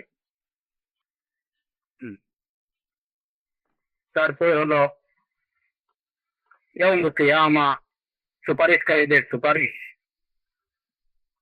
তার এই সব গুনাহ মাপের, গুনাহ মোচনের একটা মাধ্যম হতে পারে। আর সর্বোপরি আরহামুর রাহিমিনের রহমত, আল্লাহ আরহামুর রাহিমিনের রহমত, তার দয়া, আল্লাহ জাল্লা ওয়া আলা তার বান্দা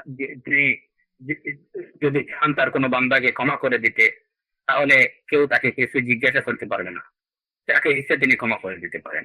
আর আল্লাহর এই যে অসীম দয়া, এই অসীম দয়াটা একজন মানুষের পাপ মোচনের কারণ হতে পারে। এই যে আলোচনা, এই আলোচনার এই যে ধারা কি বুঝে যায় যে নিষেধকৃত বিষয় করার কারণে, নিষেধকৃত মানহিয়াত থেকে সবর না করার কারণে যে পাপ হয়, সেই পাপগুলো মোচনের একটা অবকাশ আছে, সেই পাপগুলো মিটিয়ে ফেলার একটা সুযোগ আছে, একাধিক সুযোগ আছে। এই বিষয়গুলো দ্বারা, তওবার দ্বারা, ইস্তেগফারের দ্বারা, হাসানাত দ্বারা, মাসাইবের দ্বারা, মালাইকাদের ইস্তেগফারের দ্বারা, মুমিনদের দোয়ার দ্বারা, কিংবা মৌতের সময়ের কষ্ট, সাকারাতুল মৌতের কষ্টের দ্বারা, কবরের আযাবের দ্বারা, তারপরে হলো শাফিঈন যারা সুপারিশকারীদের সুপারিশের দ্বারা, আর সর্বোপরি আল্লাহ আরহামুর রাহিমিনের রহমতের দ্বারা তার পাপ মোচন হয়ে যেতে পারে। এই সুযোগ এবং এই অবকাশ আছে। আর যদি এত কিছুর দ্বারা পাপ মোচিত না হয়, তাহলে তার ঠিকানা সে তাহলে আগুনে যাওয়া ছাড়া তার আর কোনো গত্যন্তর থাকবে না। এত কিছুর পরেও যদি কারো মোচন না হয়, তাহলে বোঝা গেল যে সেই যে অপরাধ করছে এটা অমার্জনীয় অপরাধ। এত ভেতর করা যেতেন কেউ জাহান্নামে যায়, তাহলে হয়তো সে জাহান্নামে চিরস্থায়ী বাসিন্দা হতে পারে, অথবা সে তার যতটুকু অন্যায় করছে সেই অন্যায় অনুযায়ী তার মধ্যে এতটুকু ওয়াজ করার পরেও যদি তার মধ্যে কোনো ময়লা আবর্জনা থেকে যায়, তাহলে ওই ময়লা আবর্জনা দূর হওয়া পর্যন্ত এইটুকু সময় তাকে জাহান্নামে থাকতে হবে। এরপরে যখন এটা পরিষ্কার হয়ে যাবে তখন তাকে জান্নাতে নিয়ে আসা হবে। কারণ জান্নাত কেবলমাত্র পুত পবিত্র যারা তাদেরকেই গ্রহণ করে, যাদের মধ্যে ময়লা আবর্জনা আছে তাদেরকে গ্রহণ করে না। তো আল্লাহ জাল্লা ওয়া আলা তার বান্দাকে জাহান্নামে নেয়ার আগে পর্যন্ত বিভিন্নভাবে তাকে তার পরিষ্কার হওয়ার সুযোগ করে দেন, তাকে পরিষ্কার করতে চান, বিভিন্নভাবে তাকে ড্রাই ওয়াশ করা হয়। কবরের যে আযাবিকা, এটার দ্বারাও কিন্তু হয়তো পরকালের জাহান্নাম থেকে তাকে রক্ষা দেওয়া, তাকে নাজাত দেওয়ার একটা মাধ্যম হতে পারে। মৃত্যুর সময়ের ভয়ঙ্কর কষ্ট, এটাও কিন্তু পরকালে জাহান্নামের আযাব থেকে তাকে কি দেওয়ার, যে এখান থেকে এই শাস্তিটা পেয়ে তাকে পরকালের ভয়ঙ্কর আযাব থেকে নিষ্কৃতি দেওয়ার একটা কারণ হতে পারে। আর এত কিছুর পরেও যদি কারো মধ্যে ময়লা থেকে যায়, তার যে পানিশমেন্ট পাওয়া দরকার সেটুকু যদি এই পর্যন্ত শেষ না হয়, তাহলে হয়তো একটা সীমিত সময়ের জন্য তাকে জাহান্নামে যেতে হবে। ওইখানে যাওয়ার পরে সবকিছু যখন পরিষ্কার হয়ে যাবে তখনই আল্লাহ জাল্লাহু আলা তাকে জান্নাতে নিয়ে আসবেন। আর যদি দেখা যায় যে তার যে পাপ, যেটা সেই পাপ কোনো কিছুতেই আর কাজ হবে না, মোচিত হবে না, আমার জন্য অপরাধ, তাহলেই তাকে জাহান্নামের চিরস্থায়ী বাসিন্দা হতে হবে। তো এই হলো আজকের আমি এই 12টা পয়েন্ট পর্যন্তই আজকে পর্যন্ত আপনাদের সাথে এই পর্যন্ত রাখতে চাই। আল্লাহ জাল্লা ওয়া আলা আমাদের তার আদিষ্ট বিষয়গুলো যথাযথভাবে পালনের তৌফিক দান করুন। তার নিষেধকৃত বিষয় থেকে ধৈর্য ধারণ করার, নিষেধকৃত বিষয়গুলোকে পরিপূর্ণরূপে বর্জন করার তৌফিক দান করুন। আমাদের তার আনুগত্য করার সহজ এবং সুগম করে দিন। আমরা যেন তার আনুগত্যের উপরে সঠিকভাবে সদর করতে পারি, তার নিষেধকৃত বিষয় থেকে সফর করতে পারি, সে তৌফিক যেন তিনি আমাদেরকে দান করেন। আল্লাহুম্মা আমিন। আলহামদুলিল্লাহ রাব্বিল আলামিন ওয়া সাল্লাল্লাহু আলা নবিয়িনা মুহাম্মদ ওয়া আলা আলিহি ওয়া সাহবিহি ওয়া সাল্লাম।